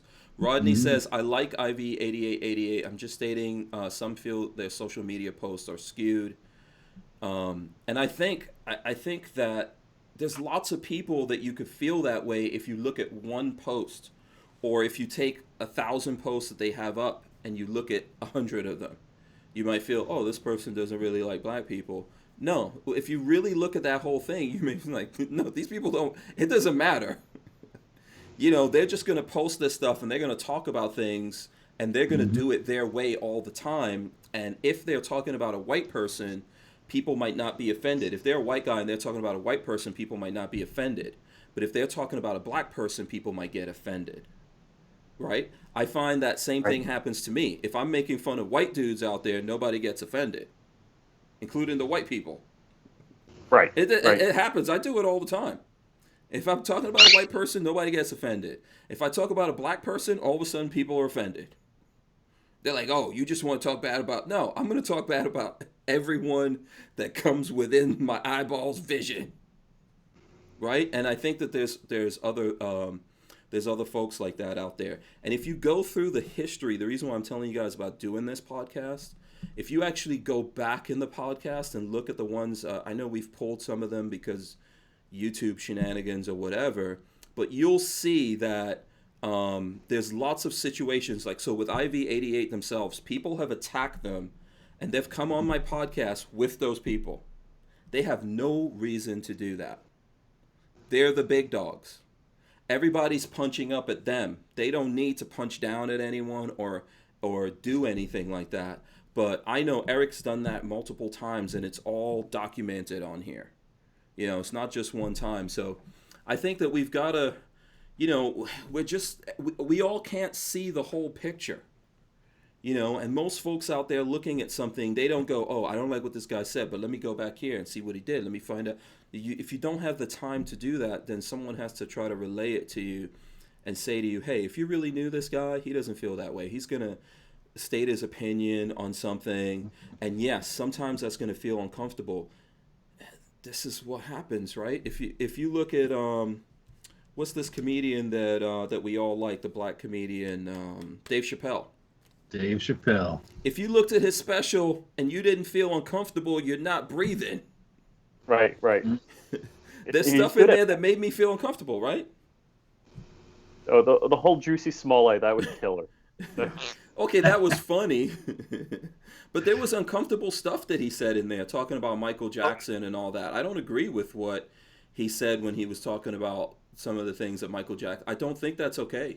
I don't think it's okay to mess with kids. But I get it that he's a comedian. And so ultimately we have to look at it and we can't go, let's tear him down over this. Well, that's the unfortunate thing is comedy used to be edgy. You know, comedy used to be, it was really pick on these people, this group, that person in the audience. And now that's just not socially acceptable. And whether that's good or bad, that's for other people to determine. But there's a lot of stuff that's funny that we can't talk about anymore. Yeah. And if you're proud of who you are, what's wrong with someone making fun of you? Right. What's wrong with whether that? it's, you know, people from Brooklyn making fun of people from Queens or Staten Island. Staten Island gets made fun by everybody, you know? Yeah. There's really, I don't think that there's anything wrong with it. So you should check it out. Rodney Brady also says, Hank, I had to pull out the out CDs and records yesterday. He's talking about the Outsiders from Jersey. One thing I could tell you is funny. If you actually talk to those guys about me, if you ever met them and you asked them about me, I'm not different because I'm doing this. Like this is, ask Lola about me. When I met Lola, she was in college, right? So she came to New York. She grew up in Maryland. She came to New York to go to college. She met me. I was talking to her. Lola, you know, what happens to you when you go to college? You get radicalized. You know, Lola was and I don't think it's a wrong thing, but Lola was very pro-black. But there was certain things that, you know, I see some of the things I see kids getting into today. She was into that, and I always told her, no, I don't see the world like that. You know, and I always remember telling her, one day, regardless of what you think, because, you know, you're a little black woman, you think the whole world is against you or whatever it is, one day there's going to be some tall, white, blue-eyed, you know, blonde-haired dude, and you're going to be his boss, and he's going to have to do what you tell him, whether he likes it or not. Some people aren't going to care, some people might not like that, but that's the way the world is, and, you know, we just have to learn how to live with that. And if things were as bad as you think they are, or if something was systematic, you would never be there. Right? You would never get into that position. And she used to look at me like I'm crazy, which she looks at me like that about everything that I tell her. Today, that's a reality. I don't think she would even argue that. Right? That's every day. So how can the world be systematically against us? How can America specifically be systematically against us as black people if we could accomplish these things? You know, if there's black people in America that could be amongst the wealthiest, there's also black people in America that are amongst the poorest, but there's also white people, there's also white, blonde-haired, blue-eyed people who are amongst the poorest. You know, and we've seen that in our lives since then. So I think one of the problems is nobody's telling poor white people, the poor trailer park people, whatever you want to say, that it's because of these Asian people that you're not successful. The reason you don't have a job is because of the Asian people over there. Nobody's telling them that. Right. And if you're saying, we're all self-delusional to some degree. Let me say that. And the question is, how much are you self-delusional? Is it that I say I'm a great pilot. I'm a 1,000-hour instrument rated pilot, but I've only had 2.5 crashes. Maybe that's delusional. Maybe that's crazy cakes delusional. Right. But maybe you say, hey, I only smoke crack 3 times a week. There's no reason I can't be manager of the McDonald's. I mean, so what? I call in sick 3 days a week. Mm-hmm. I should be manager. Maybe that's a little delusional. And if you're a white guy, that's one thing. But if you're a black guy and somebody's saying, well, it's because the white man holds you down. Right. Maybe it's not the white man holding you down. Mm-hmm. Yeah, that's kind of just been something that's been instilled in this environment, and it's been beaten into people over years and years and years of time, People walk around with these blinders on and a tunnel vision, and they have a hard time escaping from that. And if you don't open up your mind and really see people for what they are, then it's going to be hard for you to ever get out of that trap, Mm-hmm. Look, all right, Hank will testify to this. He knows secondhand. I drive like a maniac. Yeah. Do you know how many times I've lost my driver's license? You have no idea how many times. Do you know why I would believe any number that you want to say. From what I've heard about you. I was losing my driver's license because the cops were out to get me. Mm-hmm. Right. It wasn't me. They were out to get me. But that's a human thing. Right? We do that. Yep. We do that as human beings, right? Yeah. They just knew some idiot was driving like a maniac. Yeah. By the way, Rodney Brady gave us $5. Thanks, Rodney. I appreciate it. Rodney also says that he knows some of the. He knows he's. What does he say? He says one of my people is Pace One's cousin. We know a few of the same peeps, Hank. Okay. I guarantee you asked them about Hank Strange. They know about me. So, yeah, I think we're just messed up as people. Yeah. Yeah. Well, it's a lot easier to do this than it is to do this. Mm-hmm. Yeah. Mm-hmm. Yes. Yeah. And mostly it's our doubt. So one thing I could tell you that is true that I see from a lot of people, one of the reasons why I run into problems with a lot of people is I'm kind of uppity. I'm an uppity Negro. To black people and to white people. No, seriously, I'm not kidding you guys. This is like real talk right here. There's people and I can't help that. I get it, right? Like you might not believe that there's a lot of people who think, "Oh, you're humble." I'm actually not. Right? I think when I'm humble, I deliberately try to be humble. But at the same time, I understand pride. I know who I am. I know what my parents sacrificed for me to exist. And what they went through and what I went through. So this way that I talk and all that kind of stuff, it's not an affectation. This is really who I am. So sometimes I run into black people and they look at it and they're like, oh, it's an uppity black guy. He thinks he's all of that. I've always been like that. Sometimes I run into white people and they feel that same way too about me. I'll be honest with you. I ran into Lola and she was like, who the hell does this guy think he is? Right? But you have to be like that. People think that about her too. Right? And when I met her, she had that pride, and that's what I loved about her. You should be proud of who you are. You shouldn't hate other people for being who they are. There's nothing wrong with being proud of who you are. I think we run into a problem when we think that we're better than someone because you could be awesome. It doesn't make you better than other people, if that makes any sense. Well, Hank, I've never thought of you as uppity. You always, to me, have been genuine, and I've never thought anything otherwise. Mm-hmm. And I think some people, if they have low self-esteem, if you run into somebody that's confident and sure of what they're talking about, mm-hmm. and you have low self-esteem, I think that hurts them. They mm-hmm. have a different feeling about that. Mm-hmm.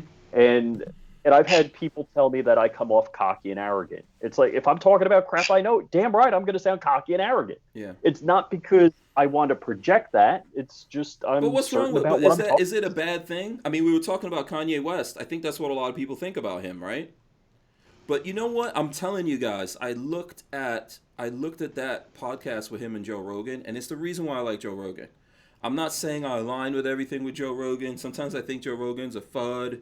You know, I get all of that. But, you know, I like him personally. I like him because he makes me laugh.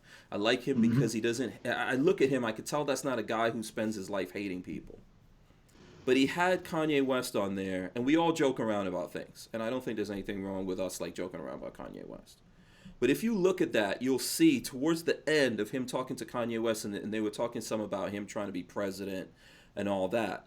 He said to Kanye, what would you do if another country was attacking America, and as the president, you had to respond to that, okay? And Kanye was answering him, and basically what he was saying is that, look, I'm going to go to the people, the highest ranking people who know about this, and I'm going to consult with them, right? That's what you're supposed to do. And he was talking about that, but then he stopped in the middle of it, and he was just quiet. He had his eyes closed, and then he told Rogan that he was praying.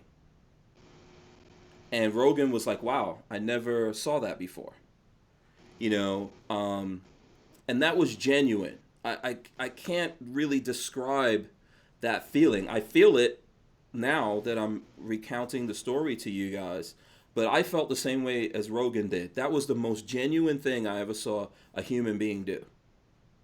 Answering a question, and he stopped and prayed and meditated and like reached out to a higher power than himself because he thought, hey, this is really serious. Okay? So I think that this is the thing about life that we don't know. We don't understand when we're looking at another person and we just see the caricature of that person who Kanye's really confident. But I remember growing up in hip hop, like I'm talking about with Rodney Brady, that Kanye West, the badass gangster rappers had no respect for that dude. He was a nerd. And I kind of related to that because that was like me. I was a nerd growing up I grew up in New York City with a bunch of gangsters. And I was that nerd. And they just looked at him like, oh, this is just a nerd. And then even they were like, oh, he's just good for making beats and helping us or whatever. All those guys that were on Rockefeller, except Jay-Z, are all broke. They're all broke. They were all badasses and had no respect for what he was doing. And he did everything he did in a different way. And he was so confident when everyone said to him, you can't do this. You can't be a rapper. You're not tough enough. You're not hardcore enough. You didn't go to jail. You didn't do this. You didn't do that. And that confidence is really important for you to overcome all these things that people say about you. And then somehow you have to be humble enough to, in that moment when someone's asking you a serious question, whether or not we could sit here and say, hey, that guy will never be president. But you have to respect the man who is honest and true about his beliefs enough with himself to realize a question like that, he's got to dig deeper than... If you look at the interview, Kanye did most of the talking. But that was one powerful moment because he stopped and he looked to a higher power than himself. And Joe Rogan, if you really look at Joe Rogan, you'll see that he's probably like, you know, agnostic or, you know, I don't know. I don't want to say he's an atheist or anything like that, but he's probably not someone that believes in God the way that we might believe in God, right? I think of Joe as a Buddhist. You think he's a Buddhist? Yeah, I think so. Yeah. But I don't find him to be a non-believer. That's why I didn't want to say that he was atheist, right? I think he's a human being looking for answers, but I could see that it moved him. And when I was looking at it, it moved me because I was shocked. I was like surprised. I didn't look at a snippet. I looked at the whole thing. So I'm just saying to you guys that this is why sometimes this thing that we're doing here, no one might care about it. YouTube might be ghosting us right now, right? And there's no one in here except, there's people in here, man. Right now there's 50-something people in here hanging out with us, and that's a fraction of what usually we would have. But those are people taking their time to listen to what we have to say, and people are going to come in here later and listen to this. And we truly have like an opportunity here to talk about something that most people are not going to want to do. They don't want to plug into other people for that long. But we can move each other, and we could affect each other, and we could somehow, I could get someone to see something a different way just for a second. If you're mad about something or you're hating someone and you're just seeing this thing in this way, and for a second I could alleviate that and make you think for a second in a different way, it could change the whole way that you think about everything. So, and I'm not trying to sell anyone on Kanye. I already know who I'm going to vote for. Made up my mind a long time ago. I'm going to vote for the same person I voted for almost 4 years ago, right? Yep. Yeah. So 4 years ago, I voted for the Red Power Ranger, so now I'm the green. So. Yeah. Listen, let me just do this quick because I see John out there. He says, let me just get what John is saying in here for a sec before we get. Well, actually, this is going to be even more serious. But John says, never left for New York City because we would have to quarantine for 2 weeks or face a $10,000 fine. And they're monitoring hotels and tolls, so we can't see my niece. Yeah. How often? How? Yeah. That sucks. Oh, Rodney Brady says he streamed the show at the barbershop in Linden, New Jersey, and in Deerfield Beach, Florida, and them Jersey boys lost their minds. I actually used to go to a barbershop in Linden, New Jersey. I used to live in Linden. Brian Quick says he doesn't know what I mean. I'm not sure what that is. John Crump says his wife is pissed. John, I know, man. That's terrible. This is one of the problems that we have,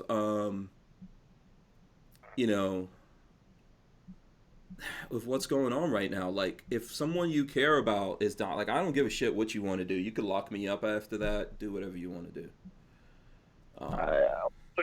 There should be. My daughter came back from college, and before she came back, got into tests because my in-laws, they're old and they're not in the best of health. Mm-hmm. She wanted to make sure she wasn't. If John Crump gets on a plane, him and his wife get on a plane, they should be able to get a quick test, as they're walking off the plane, and just be cleared. That's ridiculous. We're all Americans, and one of the things that the Constitution it said is that you should have the freedom to travel among the states. Mm-hmm. And you can't give someone back the loved one that they care about. You can't give that moment back to them. So. Yeah, and New York is like the one that's the strictest on all this right now too, and and from what I understand, they started all that because they didn't want Ted Nugent showing up for a Back to Blue rally. I didn't There's hear a lot that. of insanity going on in New York right now, man. Between Cuomo and what's the name of the mayor again in New York? What's his name? De Blasio. Yeah. There's just a lot of crap going on, and people in New York are really suffering. It's like being in prison. Dude, why do you think I'm here? Yeah. I think a lot of people are trying to get out of New York. This idea that you could stop stuff like this, you can seriously stop it, and you can make people like not be able to connect to their families in the last moments. Yeah. That's just not cool. So, John Voorhees asked about my daughter since I mentioned her coming back from college. My daughter went to school at I would say a liberal performing arts high school. Great school, great teachers and all that bit. But there was like a kid that wore a MAGA hat, and he was that kid. Mm-hmm. It didn't, like, if you were transgendering in that high school, if you were whatevering in that it didn't matter. Ordered you, loved you. Mm-hmm. But the MAGA hat, So, my daughter, I actually don't know how she's going to vote. I'm guessing she's going to vote, for Trump. She might not. I'm not real sure. Yeah, I don't care who my kids vote for. I just tell them to vote. I'm happy to. If she wants to engage me in a conversation and talk about it, I'm happy to try to influence her to, the evil, dark red side. Mm-hmm. But I remember back when we were first voting for Obama. You remember the teachers in school were programming all our kids? Do you guys remember that? I don't know if you guys have kids the same age as mine, but my kids asked me because the teachers were making them ask their parents who they're voting for. And I said, well, I know I'm not voting for Obama. I could tell you that. And they started crying. I remember we were in the car and they started crying. I was like, listen, you could cry all you want to. When you get old enough to vote, you vote for who you want to. It's not my business. But now I'm voting, and I'm going to vote for who I want to. I'm an adult. Mm-hmm. I know why I'm doing what I'm doing, and I don't care about your teachers and whatever. And that's how I've always raised my kids. And so my son today sent me a picture of him. Let me see if I might share this with you guys.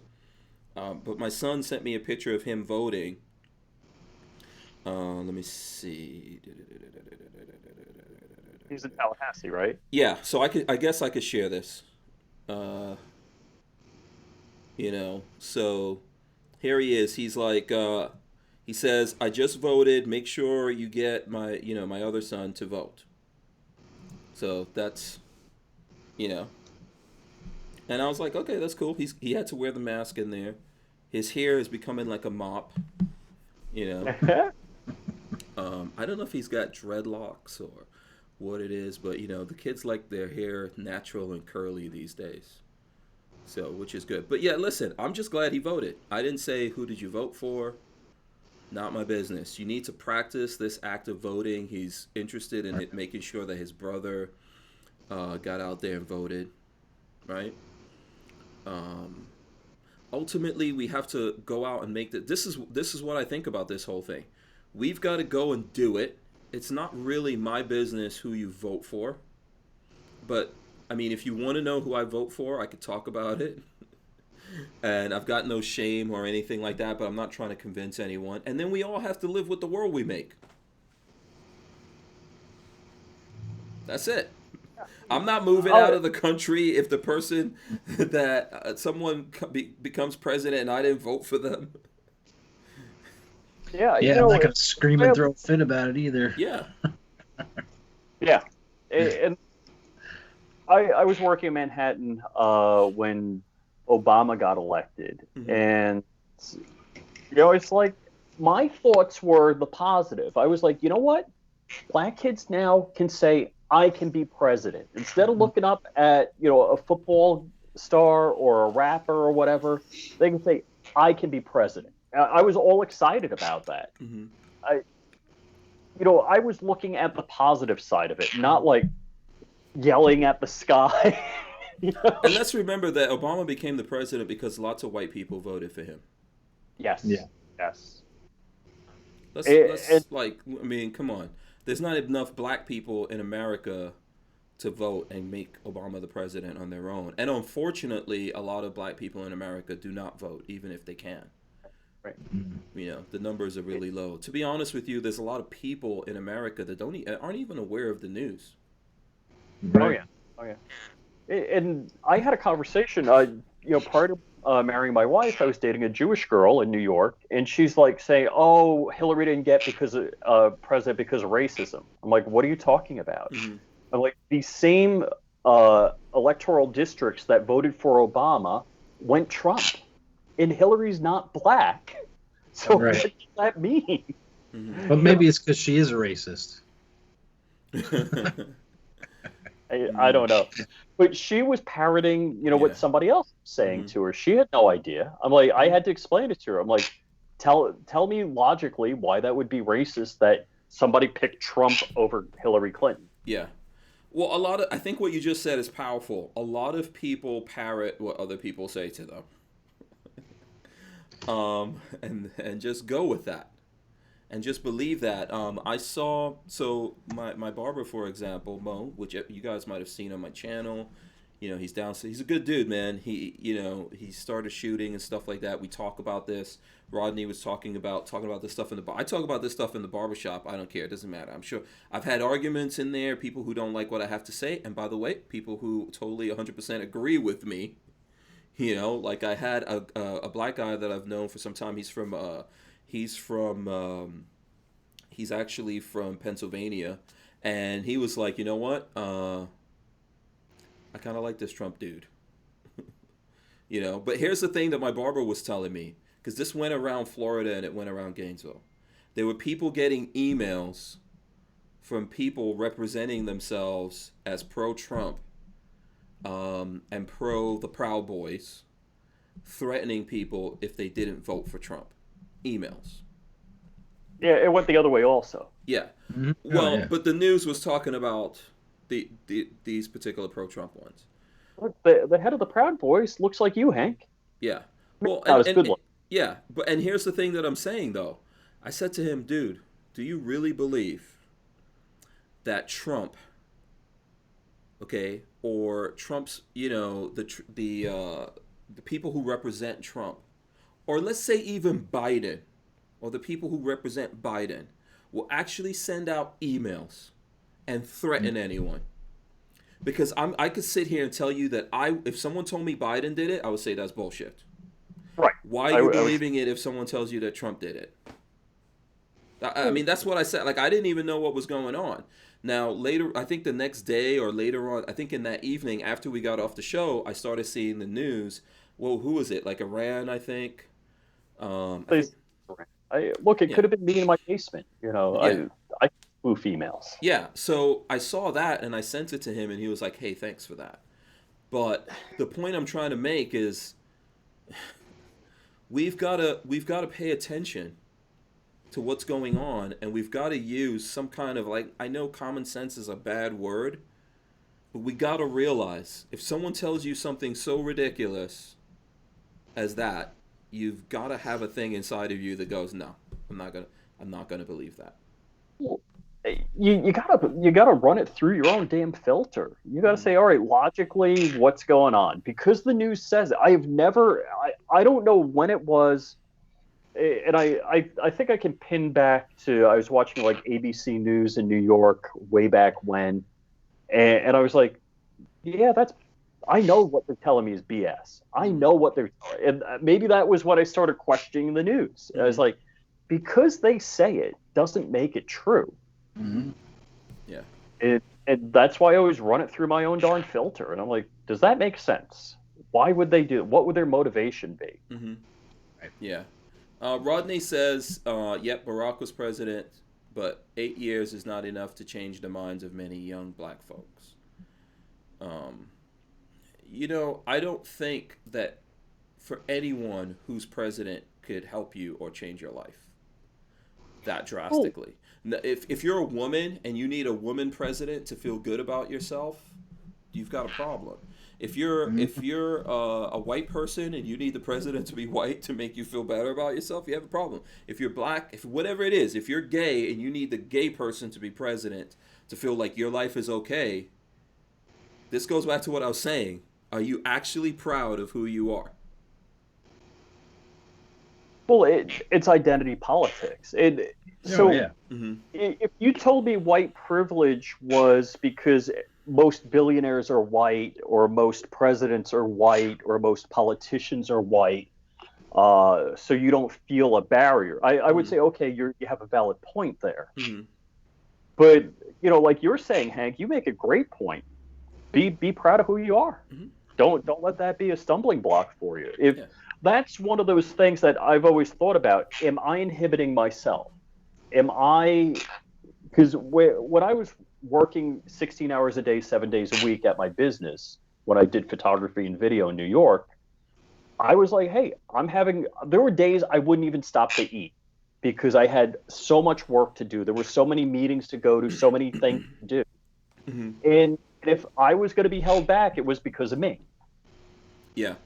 I remember a friend of mine, and then I'm going to go on to the Walmart thing because I know a lot of people want us to talk about Walmart in the several minutes we have left here.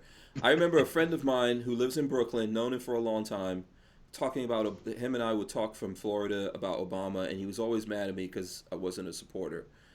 And he would curse me out, basically. And I would say, dude, look out your window in Brooklyn. Is there still a dude on the corner selling crack? Yep. Okay. What are you trying to tell me, man? It's like, so you got this thing. It doesn't change things. Like that, each person has to decide that they're going to change the way that the world is for themselves and everyone else around them by being more responsible for themselves. So whoever's up there, this is why, like, I feel this way. No matter what happens, I'm a gun guy. No matter what happens after next Tuesday, I'm still going to be a gun guy. What I talk about, I'm still going to talk about. What I fight for, I'm still going to fight for. Who's president doesn't matter. Even when it's Trump, I'm still going to be fighting for the Second Amendment because I'm going to have to. Because the last 4 years have not proved to us that Trump being in the White House is going to make guns safe. Yep. So that's the way I look at it. Let's go real quickly, and maybe I don't know if that's okay, Scott, if we can run a little late, Rich. Yeah, I'm fine. Let's talk about Walmart. What do you guys think about this whole thing with Walmart pulling guns? I'll go to Scott first, Rich. Let's go to Scott here. I think it's a pretty typical move of Walmart to do that. Like they did that when the pandemic first hit. I guess it was more like when the riots first started back a couple months ago, whenever. It's been going on so long, I can't even remember when it started. But now this time, because they did slowly kind of bring them back out, but now this time it's the same reason, but it kind of hit a little closer to home for them because I seen video of in Philadelphia where rioters and looters were actually in Walmart rioting and looting in the Walmart. So I think, you know, they don't just make a change for an area. They like to do it nationwide. You know, it's kind of like how one ruins it for the many type of situation. So yeah, hold on. I switched this wrong. So do you think, but you know, Scott, do you think it's a little bit of pandering? Do you think they're pandering a little bit to the left? Oh, of course they are. Just like how they got rid of all the pistol ammo and only what they consider assault rifle ammo after that thing down in Stoneman happened. You know, after the Stoneman, Florida thing happened. Right. So yeah, of course it's a bit of pandering. Yeah, I mean Walmart, even though they were founded by a Constitution, freedom-loving, 2A supporting man. Just like a lot of big corporations, they tend to fall down that hole and go over to the other side. Yeah, and the kids tend to drift, right? The kids, maybe the guy that founded it believed in defending himself and working hard and building something, but the kids who were just born into it don't necessarily understand that. Because why can't Walmart just protect itself and stay open during the riots? Because Let's take the gun question out of it. When Walmart allows things like that to happen, they're taking away a massive resource in that community. In Florida, when we have hurricanes and things like that, a lot of people turn to Walmart, including the government, right? Why is Walmart giving up to these people? Why won't they defend the Walmarts so that folks can have a place to get food and stuff like that, or to, you know, like a center to help rebuild or coordinate things? Why wouldn't they do that? So when you say defend, are you saying armed security at the front door of Walmart? What are you saying? Why not? Whatever it takes. I see other businesses doing that. Why wouldn't Walmart get some rooftop Koreans? Yeah. Why wouldn't Walmart do that? Why are they afraid of sending that signal? Why are they afraid of telling the people in the community, we're here to serve you. We want to stay open so that we can serve you. We're not just going to let people come and run through here and ransack everything. And then the people who really need the help, the women and children and the older people in the community, now they don't have access to a Walmart. Right. And look, I don't care what financial situation you're in. Publix I really like what Publix does, but Publix is pretty overpriced compared to Walmart. Yeah. And I'll go to Walmart and I'm like, holy cow, it's that much cheaper. Or I'll go to Costco. And I'm not bragging. My wife and I, we make decent money. I'm in a financial hole for other reasons, but I'm still trying to save money by going to Walmart and by going to Costco. I don't buy everything at Publix. Yeah. Well, it's virtue signaling, but in the wrong direction. You know, they're virtue signaling with the sign of the times, just like the left is. You know. Let me postulate this out there: the rooftop Koreans theory. So first off, rioting is happening in democratically controlled areas. It's not happening in Republican controlled areas. Okay. And I think it's because the police are given a stand down order. Now, if Hank, let's just say Hank and his barber Mo were in St. Louis when they're burning St. Louis down.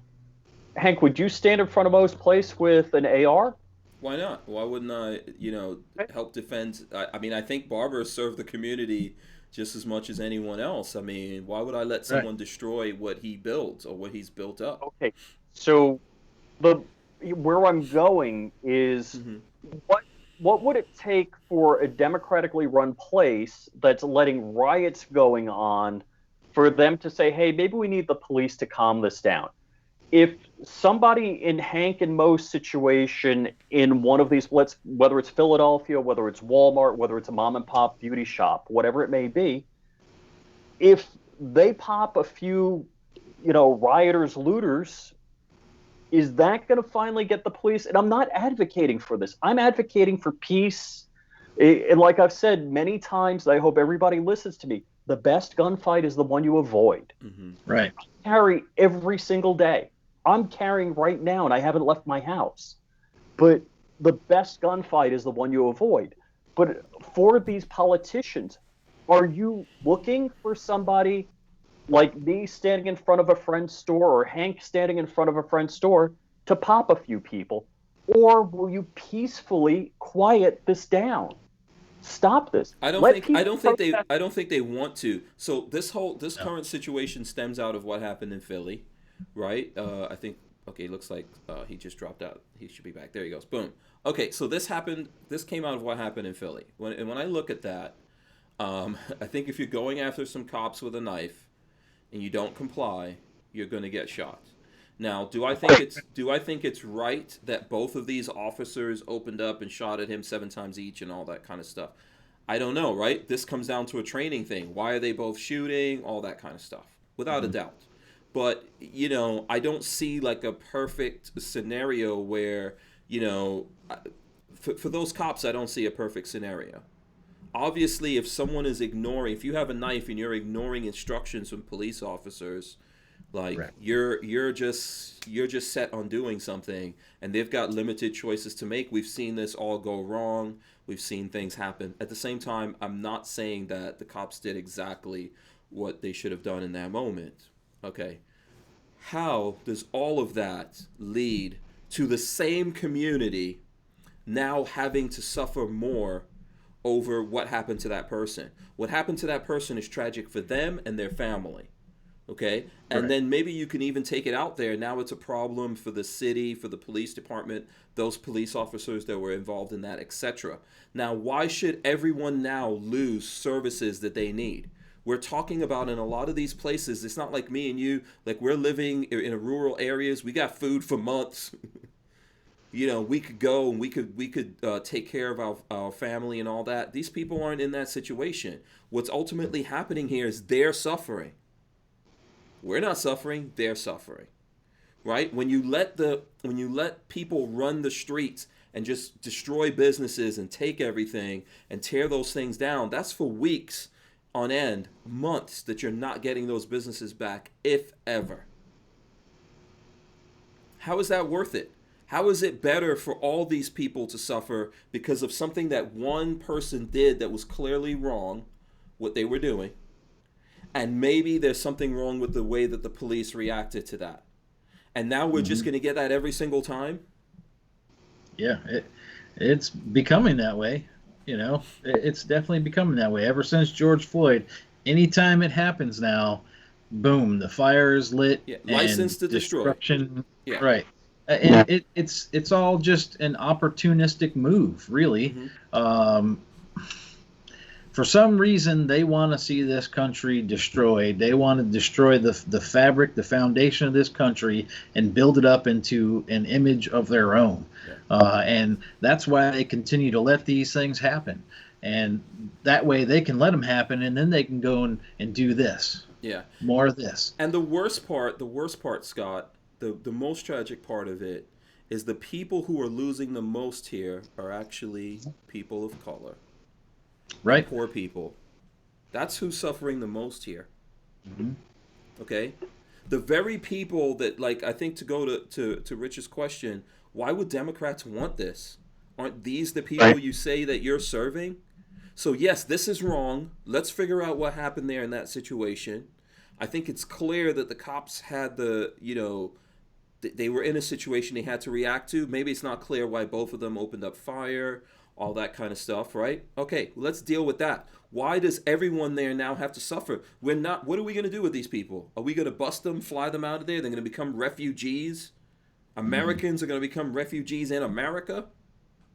And then this is the majority of what's happening in cities. It's the same demographic in the cities that we're tearing down. So we're just making those people are suffering more than us. I'm not suffering where I'm at. Right. So. I think it all boils down to is they want to keep them there. They want to keep them suffering so that way they can continue to make these empty promises to them. So that way they feel like they have some kind of hope and that they can be their saviors. Mm-hmm. Well, they're not it's really Donald Trump's fault. It's you can say it's the orange man bad. Orange man bad. He's dividing us, and I'm like, yeah, and nah. it's not the case. You burning down your city and looting Walmart isn't dividing us. Right. Well, you got to look at it like this. It's the same way they advocate, like the Democrats advocate for the welfare system, and that is a way to keep people lazy and compliant and constantly relying on them for that money. Black people, white people, people who just immigrated to America, everyone participating in that system, that's probably one of the most destructive things. Folks, like there's women who, they get a boyfriend, that woman gets pregnant, they're having a baby, they decide not to get married and raise this baby as a family unit because if you do that, you're not getting the welfare. Right. It's crazy talk. It's crazy talk. That's insanity. Imagine if folks like Lola and myself decided to start doing that. Instead of suffering through it and raising our kids, figuring out how to raise the kids, work, do everything, figure out how to buy a home, build up and move on. That's what you're supposed to do. We suffered through stuff. Yep. I remember Lola and I being out in New Jersey. I forgot what was the name of that place. It was like a racetrack, but on the weekends, if there wasn't racing going on, they would have a flea market. Lola and I would be out there selling stuff at the flea market. Seriously. I'm not messing with you guys. And Lola was a pharmacist. Well, here's the messed up thing. I kind of think like the welfare system and communism are kind of the same thing. They work great on paper, but in the long run, it's just all fucked up. Mm-hmm. Okay, because you just keep those people relying on it, and they keep asking for the handouts. They never get off of it. So really what the welfare system was designed to do was give somebody a fighting chance to get back up on their feet and get to recover, not to stay an addict. Right. Mm-hmm. But they end up staying at it because they realize, hey, look it, I can be lazy as I want. Well, we took away the shame element of it, right? There used to be a shame element of being a single mother and having 5 kids with 4 different baby daddies and all that. And then at some point in our history, it became not a shame thing. And that pride, therefore, your pride got destroyed. Losing your pride is what destroys most of us as human beings. It's very important. Can it go too far? For sure. But you got to have some kind of pride in who you are. Mm-hmm. See, years ago, when my children were still young, we struggled. I mean, we lived in an apartment where we lost power because we couldn't afford the bill. We could barely afford to feed ourselves. And we were lucky. I mean, every penny I made went towards paying the rent. Mm-hmm. So that way we had a house over our heads. But we could not get any kind of assistance. Mm-hmm. Because the expectations are way too low for somebody to get assistance. Like, hey, I need assistance with paying my power bill. Well, guess what? You make more, for a family of 4, if you make more than $800 a month, you don't qualify for anything. Mm-hmm. So how is a family of 4 going to survive off of $800 a month? How can even one person survive? Yeah, that eats up rent, like you're saying. That just eats up rent. Right. In most can't cases. Be fed for that price. Yeah. Yeah. Mm-hmm. So, I mean... And that's if I wanted to go ahead and like somehow lose my job and have nothing for an income, then I could qualify for some kind of assistance. Yeah. Also, if you pretend that you're not there in those kids' lives, right? Right. And the pretense of it makes it reality. Right.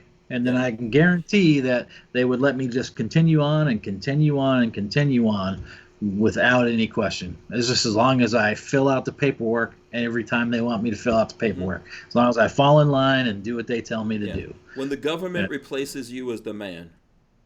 Right. But that's not a thing that the government does to you. And I know we got to go here, but that's not a thing that the government does to you. You do it to yourself. Right. They just help you along with you doing it to yourself. Yes, absolutely. I agree with that. Okay, listen, let's wrap it up before Lola starts throwing stuff at me.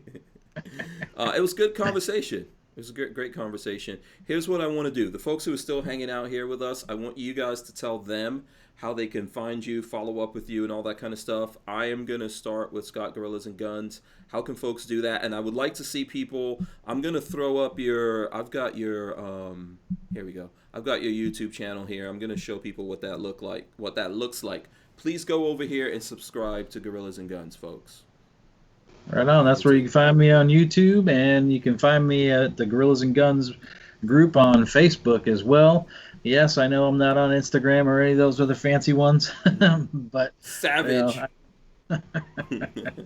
Maybe one day I'll be there. I am over on Gunstreamer, but I haven't really done anything with them since that whole they were going under and been bought out by this new company. I haven't done anything with them since then, really. I've kind of lost flavor for it, you know. Yeah, I'm here. I'm here on the YouTubes, and I am not gonna let YouTube push me away. I'm gonna continue posting whether they like it or not. Awesome. Keep up the good work, man. Keep doing what you're doing. Let's go to FlyingRich. FlyingRich, how can the folks out there communicate with you, and where do you want them to follow you? Oh, okay. I'm going to first pimp Scott's on Facebook. So Gorillas and Guns on Facebook. Follow him over there. Great guy. One of the really nice guys in the gun community. So you've got a .com. I could show you. I could throw up your .com on here, Rich. Oh yeah, and it needs work. So do some work to this .com that I'm showing off right now. So FlyingRich.com. So that's where all my social media is. I'm actually going to be live streaming at a Trump flag waving tomorrow. So that's going to be from 4:30 to 6. So that'll be on youtube.com/FlyingRich, no space there. And I'm on Instagram. So Instagram, it's going to be FlyingRich_official because somebody's like stomping on the Flying Rich and they're not posting. But okay. On my website is, the links to all of my social media up top. So if you go to flyingrich.com, you can click on YouTube or click on Instagram, and it'll bring you over there. And join in on the live stream tomorrow, 4:30 to 6 p.m. on YouTube. Awesome. As long as you have Pebbles on the thumbnail, I'll join in. There you go. There's Pebbles right now. Let's see. Let's get a close-up of Pebbles. Boyd. There he goes. His feathers are a little ruffled, but he's good. He's good nevertheless. All right, I want to thank everyone who's still hanging out with us for joining us. Big thanks to Gorillas and Guns as well as Flying Rich. Great conversation with these guys. I hope you all follow up with them.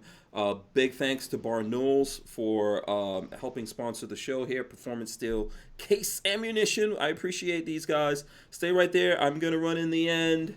Hey, Hank, Okay, hold on one second. I'll come right back to it. Make sure you guys smash the thumbs ups. Ring the bell so you can be notified every time we go live. We're going to throw this up on iTunes and all the other places that you get your audio podcasts. Scott, what's up? All right, I did want to say one more thing. Sure. Check out Black Swan Tactical. Okay. It's John Crump's website. Yep.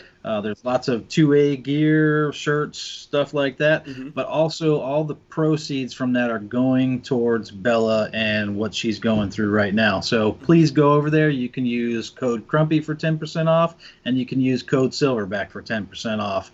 And I soon will have shirts and things up on Black Swan Tactical as well. Awesome. Very cool. Yeah, if you guys out there want to support me, supporting John Crump is always a good way to do that. He's a really good friend of mine. A lot of the stuff that I do here I would not be able to do without him. And it's terrible what him and his family are going through. So I would appreciate you guys doing exactly what Gorillas and Guns just said. Who wants the last word? Who wants it? Okay, everybody, have fun. We're out of here, guys. See you tomorrow. We'll be in costume. Peace. Good night.